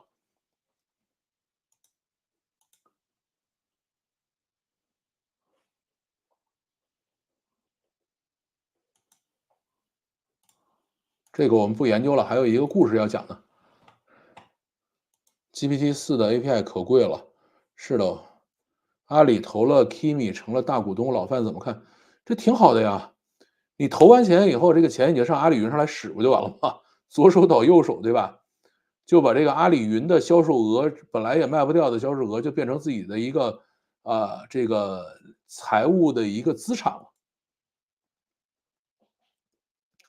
你跑这么多模型，感觉哪个比较好啊？可以商用，有没有什么感想啊？对于我来说，我觉得，零一万物还是比较好的啊。然后，因为毕竟有朋友在那儿嘛，这个事儿没什么好说的。然后，千问32B 啊，确实是，你如果有一些通用的，这个用途还是比较不错的，啊。然后呢，这个 Kimi 怎么说呢？Kimi 看你到底要它干嘛啊？这个也还可以吧。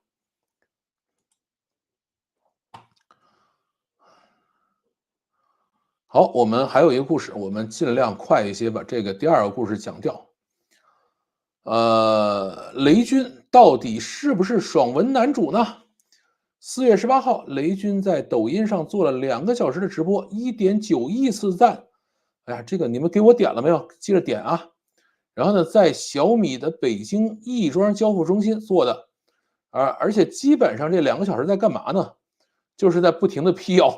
因为很多人说雷军就是这个爽文男主啊，说这个是高考状元啊，考了700分啊，对吧？日子最难过的时候，那卡里还躺着40亿现金呢，对吧？给他讲成这样的一个人，雷军说这都不是真的，都是假的，对吧？而且在这个过程中呢，还连线了长城的魏建军啊，长城的老大，当然互相吹捧了一下啊。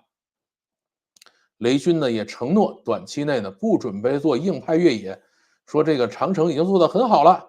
因为魏建军呢是拿了一辆坦克700去换了一辆小米苏7，一辆小米苏7是就算是最贵的版本也是29万多，坦克700大概要接近50万那个车啊。但是这个事儿就魏建军稍微亏了一点点吧。啊，魏建军呢现在也在做网红这条路啊，在这上努力。魏建军也在开直播，直播什么呢？就是他，这个叫什么？这个长城这个车厂是在保定啊，他在保定有一个巨大的试车场，然后呢，他开着他们家长城的车玩自动驾驶去了，对吧？你看，老板亲自坐在上的自动驾驶了，他在那玩这个呢，在那开直播。啊，魏建军呢，看着是要比雷军老很多呀，啊，他呢应该比雷军大个几岁啊，雷军好像是68的吧，魏建军是64年的。河北保定人，党员啊，这个人生呢稍微有点小坎坷，高中就辍学了，家境贫寒，当兵，然后呢去打工。1989年呢承包了乡镇小厂长城工业公司啊，他等于一早就承包了。然后到1999年去补了个学位，毕业于河北省省委党校企业管理专业，获得大专学历啊，这就是这个长城的这个魏建军。因为最近呢，他也是尝到了这个社交媒体的威力，有一个叫大什么的一个主播吧，反正很大的一个抖音主播，对吧？也是个小姑娘，骑了个那个小电动车，还是坐在人电动车后头，然后走在那儿看，说这啥车呀？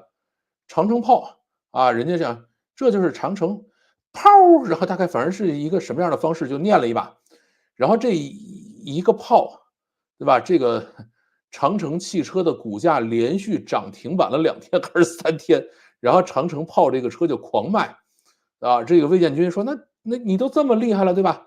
定制一辆车，这车归你了，你要什么样配置我给你做啊，送给你一辆车，对吧？你就喊一句长城炮，对吧？长城炮还是怎么个喊法，我模拟不出来啊。然后这样的一个情况下，你这个车送你了啊，他就发现这个社交媒体对于现在这个时代来说，实在是很强的武器啊。那么这一次呢，是雷军跟魏建军啊连线的啊，然后是下一次啊，雷军说我要去连线李斌啊，未来的李斌和这个何小鹏啊，小鹏汽车的何小鹏，啊，说什么呢？他说这俩公司都是我投资的，我是他们天使投资人，我找他们连个线，给他们也推一推车，没什么毛病，对吧？反正我的车现在已经造不过来了，我给他们推一推啊，这是雷军干的活啊。但是雷军呢，在整个的直播过程中说我不带货啊，不打赏啊，这个呢是，但是其实他还是带了货。待会儿我们讲他带货的事情啊，这个是雷军的一个情况了。雷军呢现在演示了什么叫真正的车圈顶流，啊，最厉害的最上面的一个，上来也是做各种的自我调侃，对吧？刚才我们讲辟谣辟了2小时嘛，然后这个观众问他说：“哎，雷军，你这个是不是在模仿这个什么呀？是不是在模仿这个叫做马斯克呀？是不是在模仿这个叫做乔布斯啊？”上来都辟谣啊，都没有啊，我都没有模仿他们，对吧？这个说我要想模仿他们，可以模仿的很像的，我只是很随意的，然后就是撞了个衫而已，对吧？这个其实大家是可以看到，在这个发手机的时候，它基本上是黑色卫衣或者是黑色 T 恤，对吧？等到发汽车的时候呢，就变成了这个蓝色的西装和有的时候是衬衫啊，有的时候是这个长袖的这种卫衣，就变成这样的打扮了啊，这个是不一样的。那么为什么是这样呢？因为他说我是穿的都是凡客家的衣服，对吧？穿凡客家的衣服的原因呢，是因为我投资了凡客，对吧？凡客的这个谁呢？叫陈年那个老大，对吧？也是飞快的买了一辆小米苏7出来，这个创始人版啊小米苏7 Max 出来晒了一把，对吧？那么这个雷军的话音刚落，凡客的直播间就直接卖脱销了。所有雷军说过的，我穿了凡客的鞋，穿了凡客的裤子，穿了凡客的卫衣，然后这些东西在商品上就没了，对吧？所以我说他还是这个老老实实的带货了。那么我念一条啊，就是以前我的这个观众给我写的评论啊，他们写的是什么呢？就是马斯克是一个很张扬的人，而雷军的话是极致内敛克己的一个典型啊，他是有这样的一个差异吧？我觉得讲的非常有道理啊。现在呢，大家都不太敢怼小米了啊，这个智己汽车怼了一把小米，自己翻车了，对吧？然后说你这个嘲笑苦难啊，不叫嘲笑苦难，叫宣扬苦难，对吧？然后呢，这个遥遥领先这个点了一下小米，然后最后实际上也是翻车了，说的这个啊，这个于总你这个实在是太不了解男人了，对吧？你把手机搁这儿，你老婆要是万一翻怎么办？对吧？我有一个手机支架，就可以把手机放到离老婆稍微远一点的地方，啊，这个是可以去讲的。而且很多人说，哎，是不是我们可以开着这个车出去跑个滴滴啊？你跑滴滴肯定得拿手机接单嘛。那么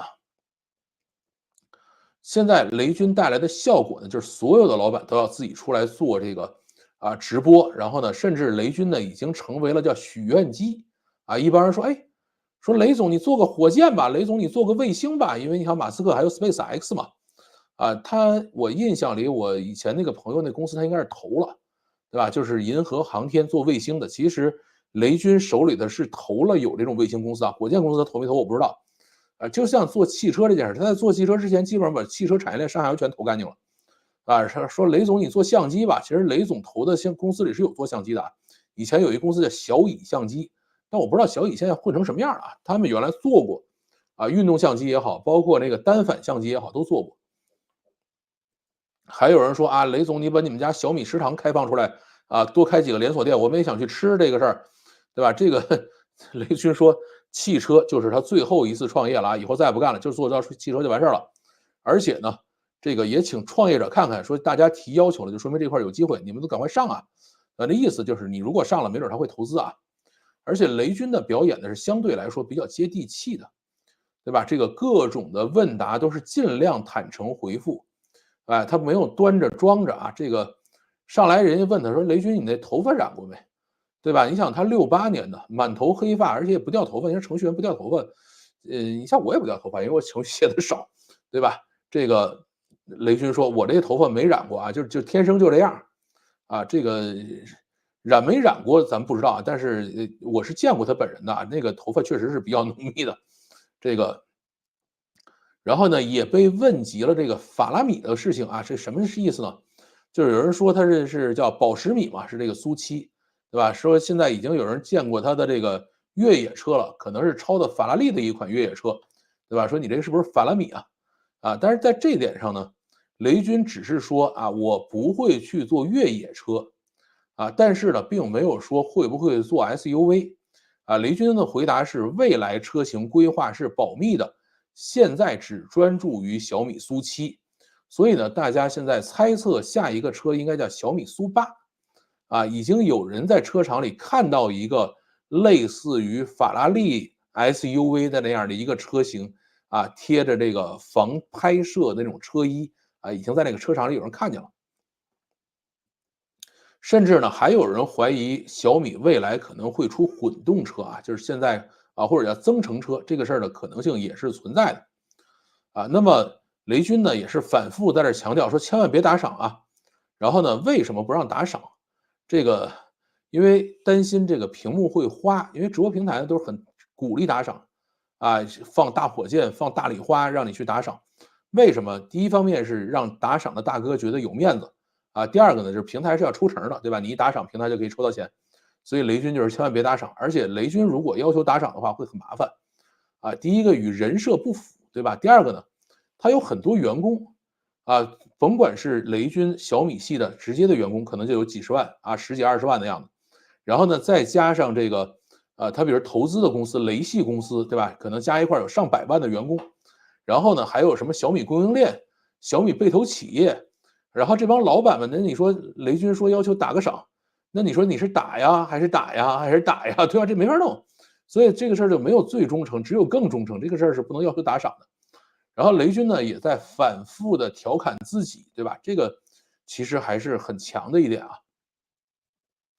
这个小米汽车呢，他也讲说，所有高管都去考了赛道证了，对吧？这个就是专门可以下赛道的。我估计应该，因为我是没有过这个证，我也没听说怎么考这个玩意儿。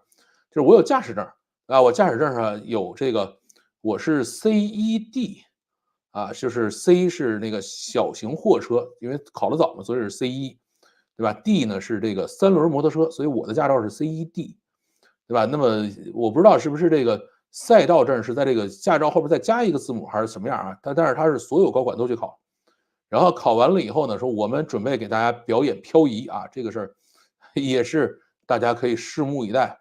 而且呢，他还调侃了一什么呢？就是小爱同学超速，说这是个梗啊，我们真的没干啊。这梗是什么呢？这两天在这个网上流传的也很广，说有一交警去问啊，这个交警在哪儿呢？在这个高速公路下口的地方，看了一小米汽车过来，说拦停下来，然后打开了，交警就问小爱同学，咱们开了多快啊？然后小爱同学就回答了266公里每小时。然后呢，交警再问小爱同学，开266公里每小时该怎么处罚呀？然后小爱同学说罚款2000啊，扣12分。然后雷军呢亲自辟谣啊，说小爱同学真的没有设计这个功能，对吧？然后也同时提醒大家啊，不要超速啊，因为呢，大家担心小爱同学会回答什么问题呢？就是小爱同学，副驾驶坐了哪个狐狸精了，对吧？这个问题是不能乱问的。然后呢，他也上来啊辟谣，说我不是高考状元啊，就是雷军自己从来没有考过高考状元，然后呢也没有考过700分，你像他武汉大学的嘛，毕竟没有上清北嘛。然后人生低谷呢，卡里头没有40亿啊，什么时候是人生低谷啊？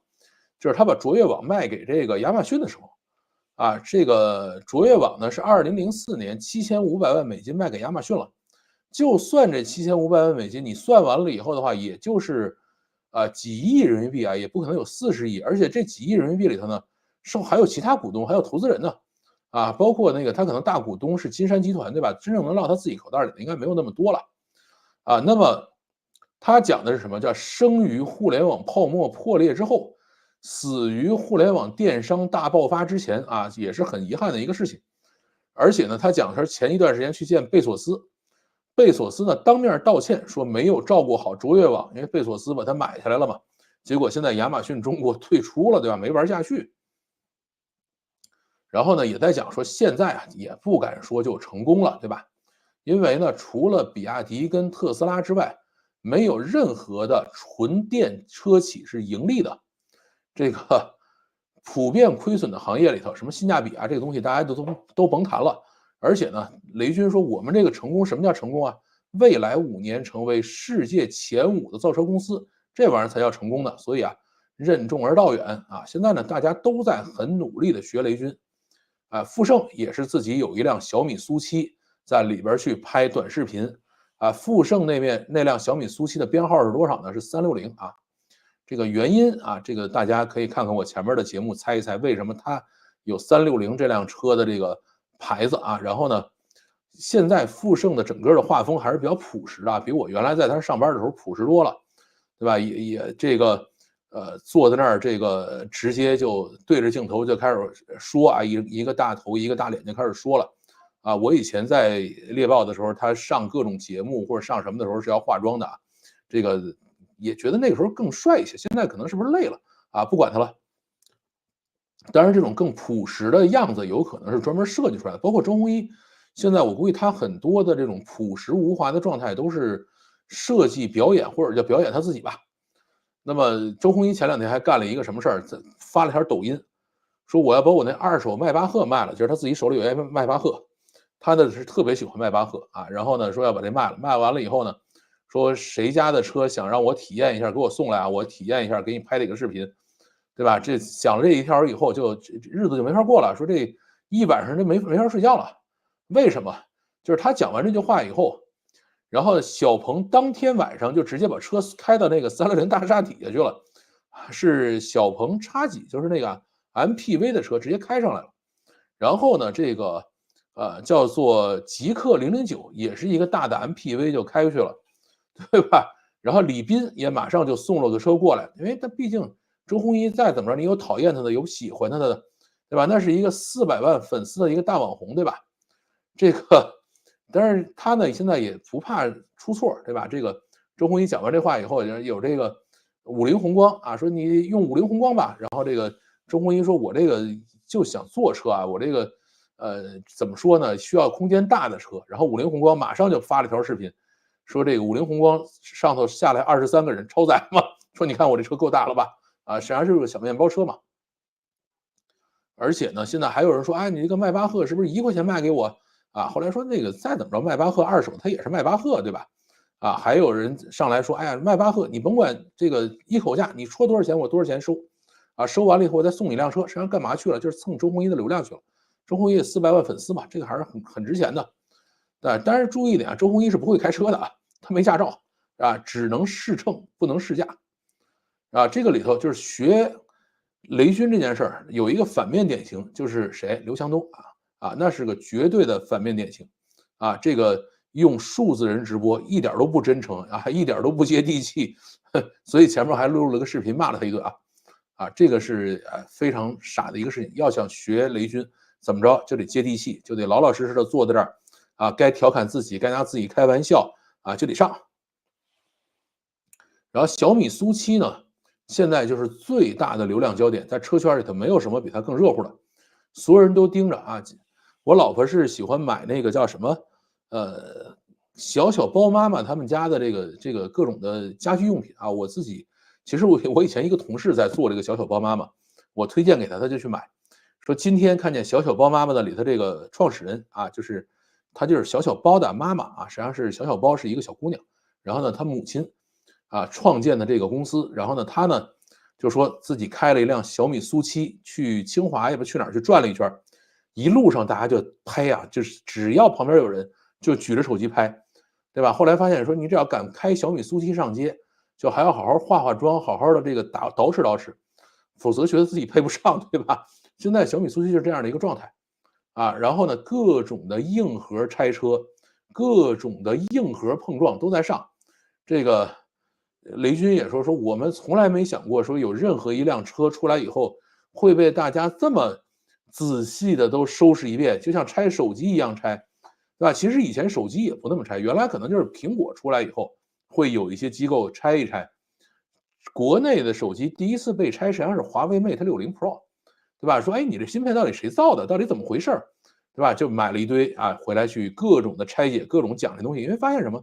你拆了以后讲了以后，它有流量啊，对吧？像这个给小米苏7做碰撞实验那哥们儿，对吧？叫小什么说车我忘了啊，就是他是这个碰撞小米苏7，给小米苏7做什么电池刮底，做所有这东西。你想他花了30万买了一辆小米苏7，还20几万，30万买了一辆小米苏7，然后租所有的场地可能又花了几十万，然后再加上上百万的这个拍摄设备啊，然后呢当然拍摄设备不是一次性了，以后边反复使嘛。那么把这些东西都投入了以后，啊，挣到的是什么啊？几天的时间涨了几百万粉丝上来，对吧？这个玩意儿是很值钱的，所以实际上是划算的。就是你现在拿小米苏7去碰各种的流量，都是能碰得回来的。啊，这个现在小米苏7大概出的最丢人的事故是什么？小米苏7出来以后，事故率还是很高的啊，就经常会有人出事故。啊，为什么？因为那玩意儿开得快，就是绝大部分人，像我们这种人，你开 SUV 的或者开普通轿车的，你拿这样的一个这种运动车去开的，还是有的时候把握不好啊。现在小米苏7出的最大的故障就是空气悬挂那个气瓶掉下来了啊，叫下蛋。它那个在前头那个车脸前头有一个气瓶，就直接挂在车架子底下，它是那个前悬挂的那个空气瓶，你一撞那个瓶就掉了啊，这个是现在出现的最严重的事故。然后呢，现在小米苏7的整个交付速度也上来了啊，这个雷军昨天还在解释说，这个汽车交付真的不是那么容易，对吧？你订了车以后，我们要让在50公里之内的所有的汽车零部件厂商、上下游或者零部件厂商的零部件厂商，然后去给你供货，然后让整个把它链条跑起来。他说，但是呢，这个对于小米苏7来说，整个启动的速度要超出预期，因为他现在呢，雷军说我预期卖掉的车跟现在实际卖掉的车相比起来，实际卖掉的车是我们预期的3到5倍啊，就是它实际上已经比他一开始预想的要大很多了。但是，一旦出现这种问题，就是叫产能地狱。其实特斯拉是经历过很多次产能地狱的，但是雷军说，我这儿问题不大啊，现在交付速度越来越快了，而且从现在开始啊，就是从4月18号开始，已经开始交付什么呢？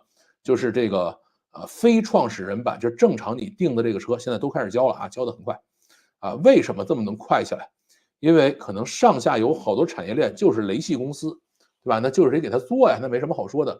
第一周交了1000多辆啊，第二周交付了2400多辆，接近2500辆的样子啊，这是现在在疯狂交付，就是大家也是在盯着这个叫什么呢？这个每周的交付数据的那个表格，看看小米在什么位置上。中国新能源的交付数据其实现在是在洗牌的啊，现在能够看到的最新数据是4月第二周的，这一周里头所有新能源车交付的数据最高的是谁？比亚迪5万辆啊！你想一个礼拜5万辆，那一个月不得来个20万辆？这个比亚迪的交付数量是非常非常恐怖的啊，在4月份啊，这个是完全颠覆很多人的认知的。然后另外一个颠覆认知的是什么？理想跟50交付量超过特斯拉了。特斯拉原来是一个月能够交付个3万辆或者几万辆，一个周大概能够交个7、8千辆的这个水平。现在呢是4月第二周，理想交了7200，50呢交了7000特斯拉只交了6300这个是交付的水平差非常远了啊，这个已经被赶上了。而且特斯拉在4月的第一周交了多少车呢？只交了1907辆车。就是只交了不到2000辆车这个是非常恐怖的。那么经历了大裁员而且这一次大裁员里头，可能主要的在国内的重灾区是销售团队，他把很多 4S 店的销售给裁了那么这个裁了大量销售以后，后边到底能卖成什么样，咱们还要拭目以待。然后再往后，这个特斯拉是6300嘛，再往后一个比较逼近它的这叫鸿蒙智行。鸿蒙智行是谁？就是什么问界苏7问界 M7问界 M9问界 M5这些车，对吧？他们大概交了有5000多辆也是接近这个特斯拉的水平了。小米的这个2500辆呢，是接近了蔚来和极客的水平蔚来可能是2600，极客大概是2700、2800的样子所以小米可能很快在下周就是在4月第3周的数据出来，就有可能超越他们这个再往后一周出来以后，这个鸿蒙智行有可能会超越特斯拉，所以特斯拉现在这个位置也不是那么好。这就是现在小米作为一个或者小米苏7，包括雷军作为唯一的车圈热点，对吧？我们还是要反复的去看，说大家到底能够在里边学到些什么，能够在里边得到一些什么样的启示，对吧？看完了以后，如果你只能得到一个结论他去抄这个保时捷了，对吧？那么这个故事就白听了，对吧？还是说，我们能够得到一些什么启示能够有一些什么样新的事情可以去尝试如果听我节目的人，你自己是一个小老板或者是一个什么样的一些创始人的话，你是不是也该想一想自己开个直播呀？自己上来去做一些宣传呀？什么样的榜样是好的，什么样的榜样是不好的，对吧？有些你可能学得来，有些你可能学不来。像马斯克，你学得来吗？你学不来。但是雷军还是可以去学的嘛。对吧？你说他抄袭我不喜欢，那你不要去学抄袭嘛。但是你说，我坐在这儿老老实实跟大家聊个天儿，对吧？这个大家对我们有什么误解，我拿出来辟辟谣这个有什么问题嘛？这个我觉得还是值得去学习的一个事情所以结论呢，就是雷军虽然他自己辟谣自己不是大爽剧男主，但其实他把自己的人生活成了一个大爽剧这就是今天讲的第二个故事。好我看看。还有什么故事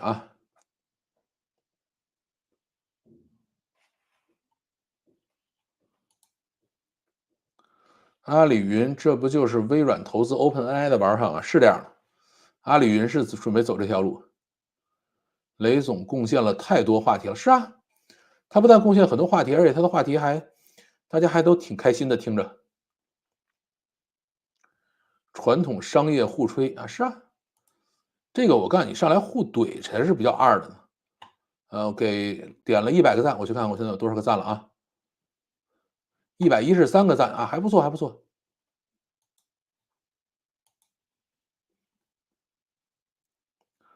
雷军这段时间就没有离开过聚光灯，其他发现打不过就加入，是这样的。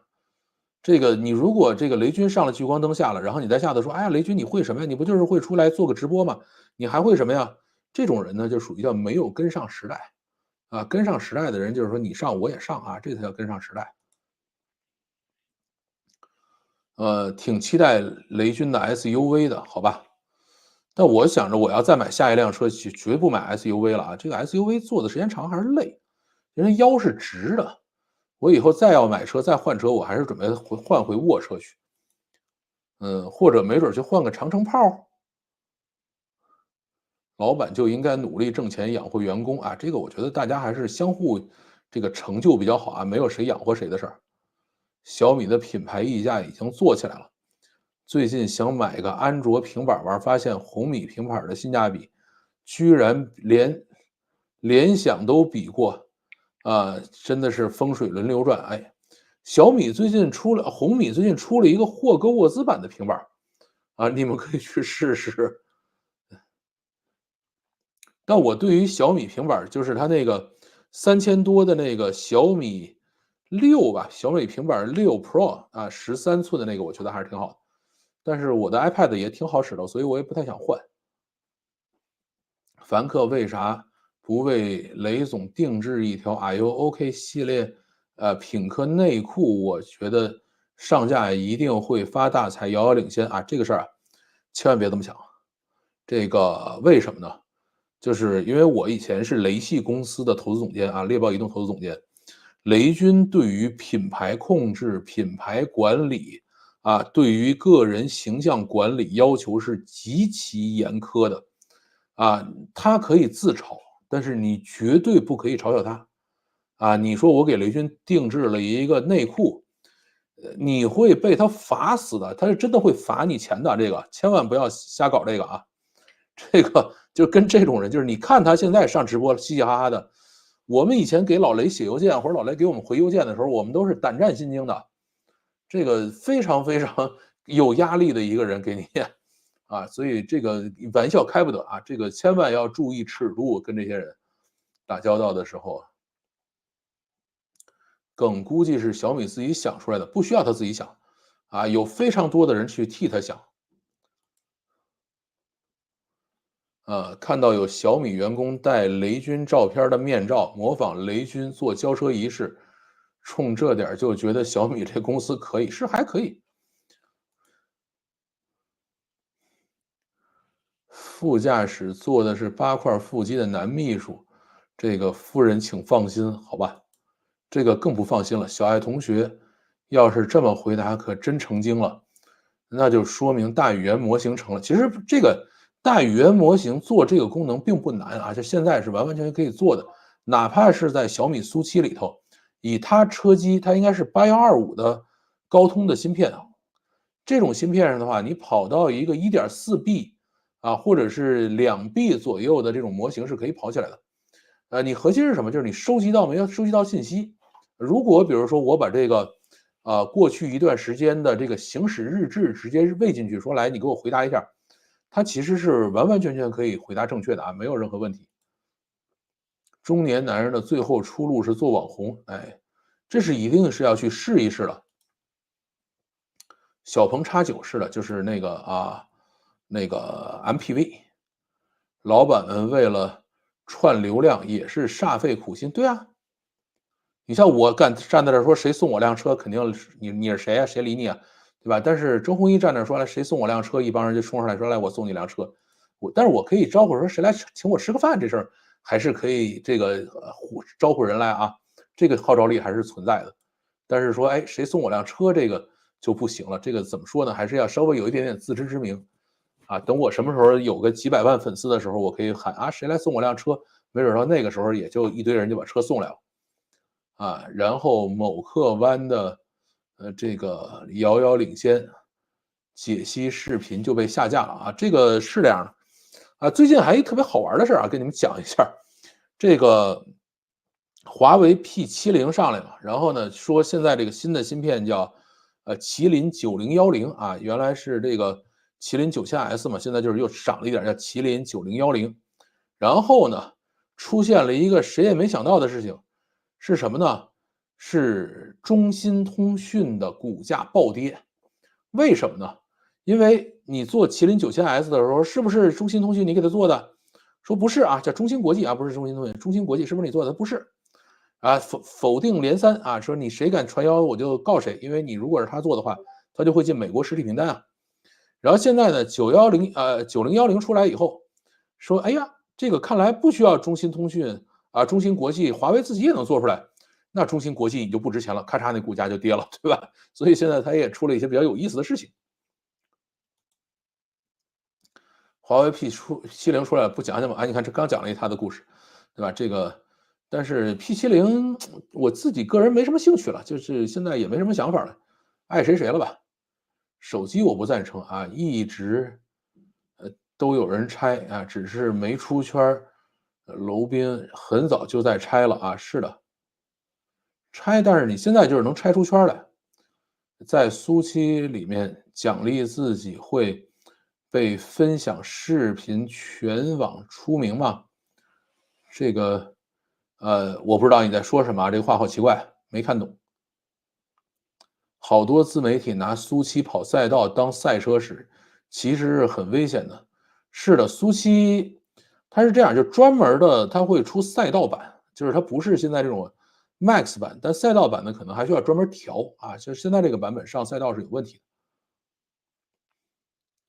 直播受访大喷 F Word，简直没人能学。是，不学你是可以学完了以后，只是他能喷完了以后，大家觉得他有性格。你别人学完了以后，你就是臭流氓呗。啊，这么多人买新车，有钱人还是多呀。但是你想，比亚迪它是7万块钱的车呀，对吧？你那这不算有钱人。感觉雷军也要小心了啊，不能太张扬了啊，不然步马云的后尘。我觉得雷军还是在这块儿是比较谨慎的啊，就是在中国，也就是马云相对来说比较高调一点儿，你包括像李彦宏和这个马化腾都是比较谨慎的，雷军就更谨慎。原来这个周鸿祎还比较爱放大炮，现在也都相对比较谨慎了。重生之 Are you OK？是的，绝对是爽文。在海外有什么安卓平板推荐？其实你要敢买的话，买小米的也没什么毛病，对吧？你要害怕的话，就去买这个三星的呗，三星就贵些嘛。我说的就是那款红米平板，用个855的处理器，卖1500，我下单。联想的870的平板是1300，哎，但我觉得平板这个东西还是买个好点儿的吧。为什么呢？因为你使的时间长，就平板的寿命真的是很长。我到现在，我买的第一个 iPad 1还在我们那儿干活呢，对吧？然后后来我买的三星的叫 Galaxy Tab 几来着，反正也是很多年了。我觉得应该是在2012年、2011年买的这个平板，到现在也还在干活10几年了，对吧？都不会坏，就平板这个东西真的不坏，所以平板还是要买贵一点儿的。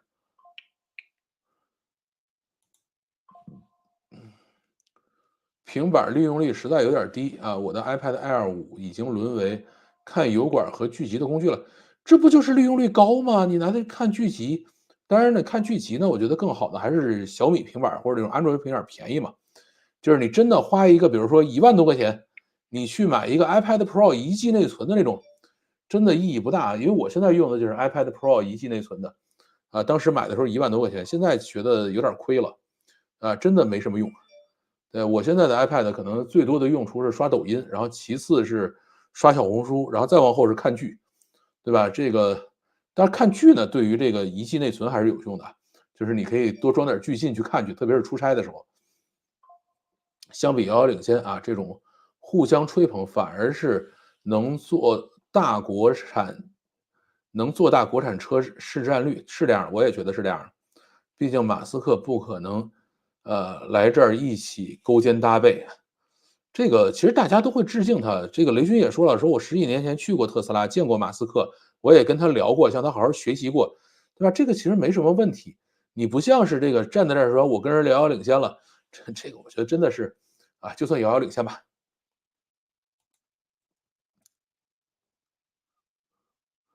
安卓价格低，其实性能性价比不高，维护期2年而已。我的 iPad Pro 是15年买的，到现在还能更新，而且很流畅，这才是高性价比。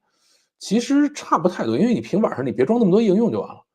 你像我的那个，当时买的三星的平板现在也还在工作嘛，就是没那么多应用啊，这个一直都可以用，没什么问题。我的 iPad Pro 我想想哪年买的，应该是因为我是英特尔的，就是还不是 M1的，就是我是最后一代的英特尔的 iPad 平板，应该也是几年买的，我想不起来了。哦，不对，我好像是17年、16年、17年买的，啊，应该是那时候买的 iPad Pro。这个到现在其实也都觉得这个挺好使的，让我再换我也懒得换的。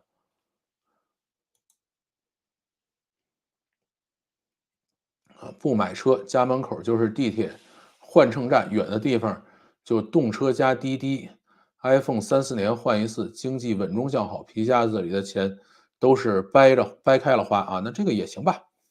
我朋友最近在向我推荐一个东西，我这2天有点心动，是什么东西呢？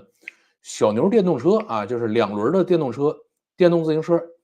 我在想是不是整一个去玩一玩，因为摩托车这东西实在是稍微有点危险啊，而且摩托车它有牌子限制，你哪儿都去不了。电动车呢，你就可以这个四处骑着出去玩去，对吧？可以在城里转来转去，因为汽车还是挺麻烦的，你四处得停它。啊，这个不像电动车似的，你在这个停自行车的地方稍微停一下就可以了。所以我最近也在想，是不是整这么个东西去玩一玩啊，这个稍微有点动心啊，但是还没有下决心，因为我毕竟其实，一年里头大部分时间是宅家的，并没有那个每天需要出门的这个需求啊，这个让我再犹豫几天。这个心动苏七嘛，不心动啊。这个因为我还是，那个福特探险者巨大的油车，我还是很开心的。看老范说，感觉其实雷军是个很严谨、一板一眼的人，是这样的，非常非常严谨。就是你们现在看到的所有直播都是表演啊，那些看起来有些搞笑的表演，应该也是互联网思维下的剧本雷军是会做很多的思考、排演、重练，然后找人给他提意见，他会干这种事情。这是像他的这个性格啊。点赞啊，对，来了先点赞。没必要买安卓呀，iPad 2018年现在也不贵啊2018，其实不行，iPad 10.5也是能用的。安卓其实就是大嘛，你比如说这个，就我为什么觉得那个小米Pad 13，就是那个小米 Pad 6 Pro 比较好玩就是他们这次是可以直接装在苏七后边当车漆用的，那这也挺好玩的。比亚迪走量基本上就是海鸥和冠军、秦这种10万以里的，对。安卓机子看盗版视频，看小姐姐比苹果好玩多了，这倒没感觉。我觉得现在看视频最好用的那个播放器叫 Infuse，INFUSE，这个在安卓上没有，啊，这个也比较麻烦。呃，说安卓看盗版比 iOS 爽，你是根本不懂 iOS 生态。Infuse，对啊，这个我还是很喜欢 Infuse 的。这个想起来当年杨元庆嘲笑马斯克的截图，杨元庆嘲笑过马斯克，这个马云也嘲笑过马斯克。我当年就想好了，就是买64G 的 iPad。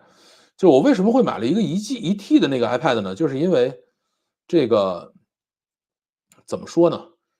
老出差，然后呢，出差的时候呢，你就需要大量的电影备份在里头，所以就买了个大的。因为它 iPad 不像安卓平板你可以插卡，那 iPad 不允许你插卡。我的 iPad 4早就不能更新了，其实你更不更新关系不大。啊，这个叫什么没法运行微信了，那是没办法，啊，这个是有问题的。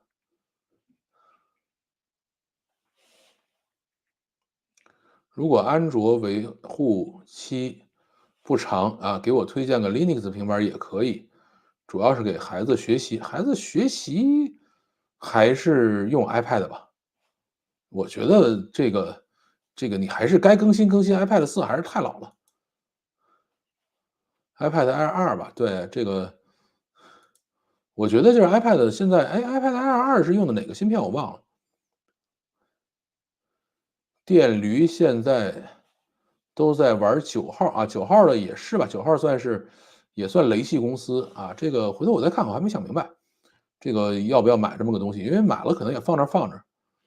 电动车不戴头盔和带人会，惹麻烦，人多不方便。但我看电动车现在也都是俩座儿，可以带人吧？没啥可换的啊，就是现在 iPad 的 SoC 换成 M 系列也，基本很难发挥真正作用。我觉得 M 系列的 iPad 意义不是特别大。当年在北京买的众筹的小牛电动车，结果骑了3年多后，竟然还原价卖掉了啊，这个比较厉害啊！期待国产车组团冲出国际市场啊，这个我们也期待吧，但是我估计他们已经怕了。请教一下谷歌浏览器有什么优势？好的话，我也换谷歌了。谷歌浏览器最大的优势可能你想不到啊，是这样的，就是它呢是有非常强的程序员支持功能，就是所有做前端的程序员都是用谷歌浏览器的啊，因为它做的那个支持界面做的特别漂亮啊，你可以非常方便的对这个谷歌浏览器进行调试啊，就是拿谷歌浏览器对你的网页进行调试。那你说这样的优势对于普通用户来说有什么好处呢？好处就是现在绝大部分的网页都是拿谷歌浏览器调试出来的，对吧？它在谷歌浏览器是可以完全兼容运行的，在其他浏览器上它未必试过，就是这么个好处。最好用的视频不是 VLC 吗？VLC 其实真的没有 Infuse 好用啊。那我现在就是 iPad Pro 看老范直播啊，开多屏还能弄其他事儿。哎呀，这个 iPad Pro 这个多屏我其实真的是不怎么喜欢。iPad Air 2还是在用啊，配 NAS 啊，再就是看 YouTube 新闻直播当背景音啊，练外文啊，练外文这个事儿还是值得鼓励的。新的 iPad 发布后啊，买一台二手的 iPad Pro 2022，iPad 太保值了，二手还都很贵。是的，iPad 2是挺贵的。苹果设备的内存价格好贵啊，是一直都是如此。安卓平板专模拟器玩游戏啊，这个我现在平板和手机基本上不怎么玩游戏了啊。很多卖10万上下的电动车是作为生产力使用，家用需求其实没有以为的那么多啊。这个我知道你意思，就是说他们买那个车出去跑滴滴去了。各种插件啊，即使普通用户也可以玩的飞起。对，Chrome 是插件很多的，Infuse 每年那不到100块钱的费用还是非常值的。我还没交，我 Infuse 没有买那个 Pro 的费用，它呢有一些格式不支持，所以我在我的电脑上有一个呃叫 Permute 啊，Permute 的一个工具，在我的 Mac 上。这工具干嘛使的呢？就是它可以把这个Infuse 不支持的这些什么 MKV 这种格式直接改成它支持的 MP4，就不用再花这个钱了。但我这个 Permute 我是花钱订的，但这个要比那个便宜。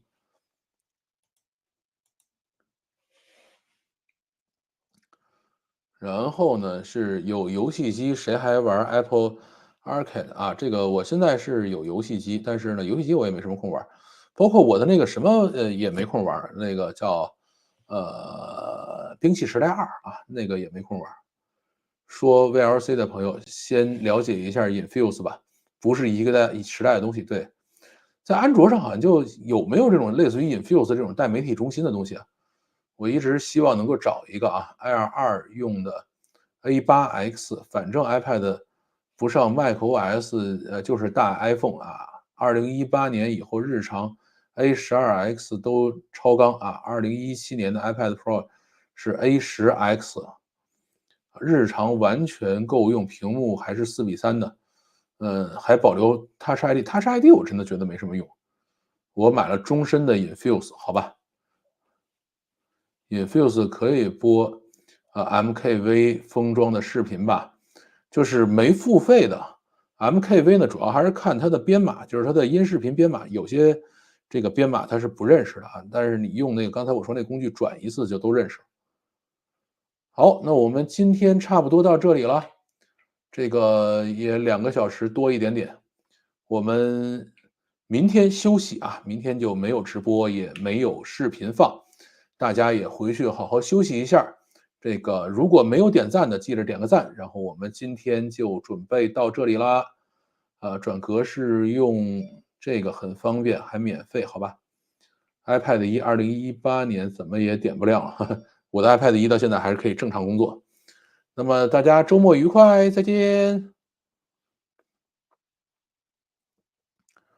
结束直播。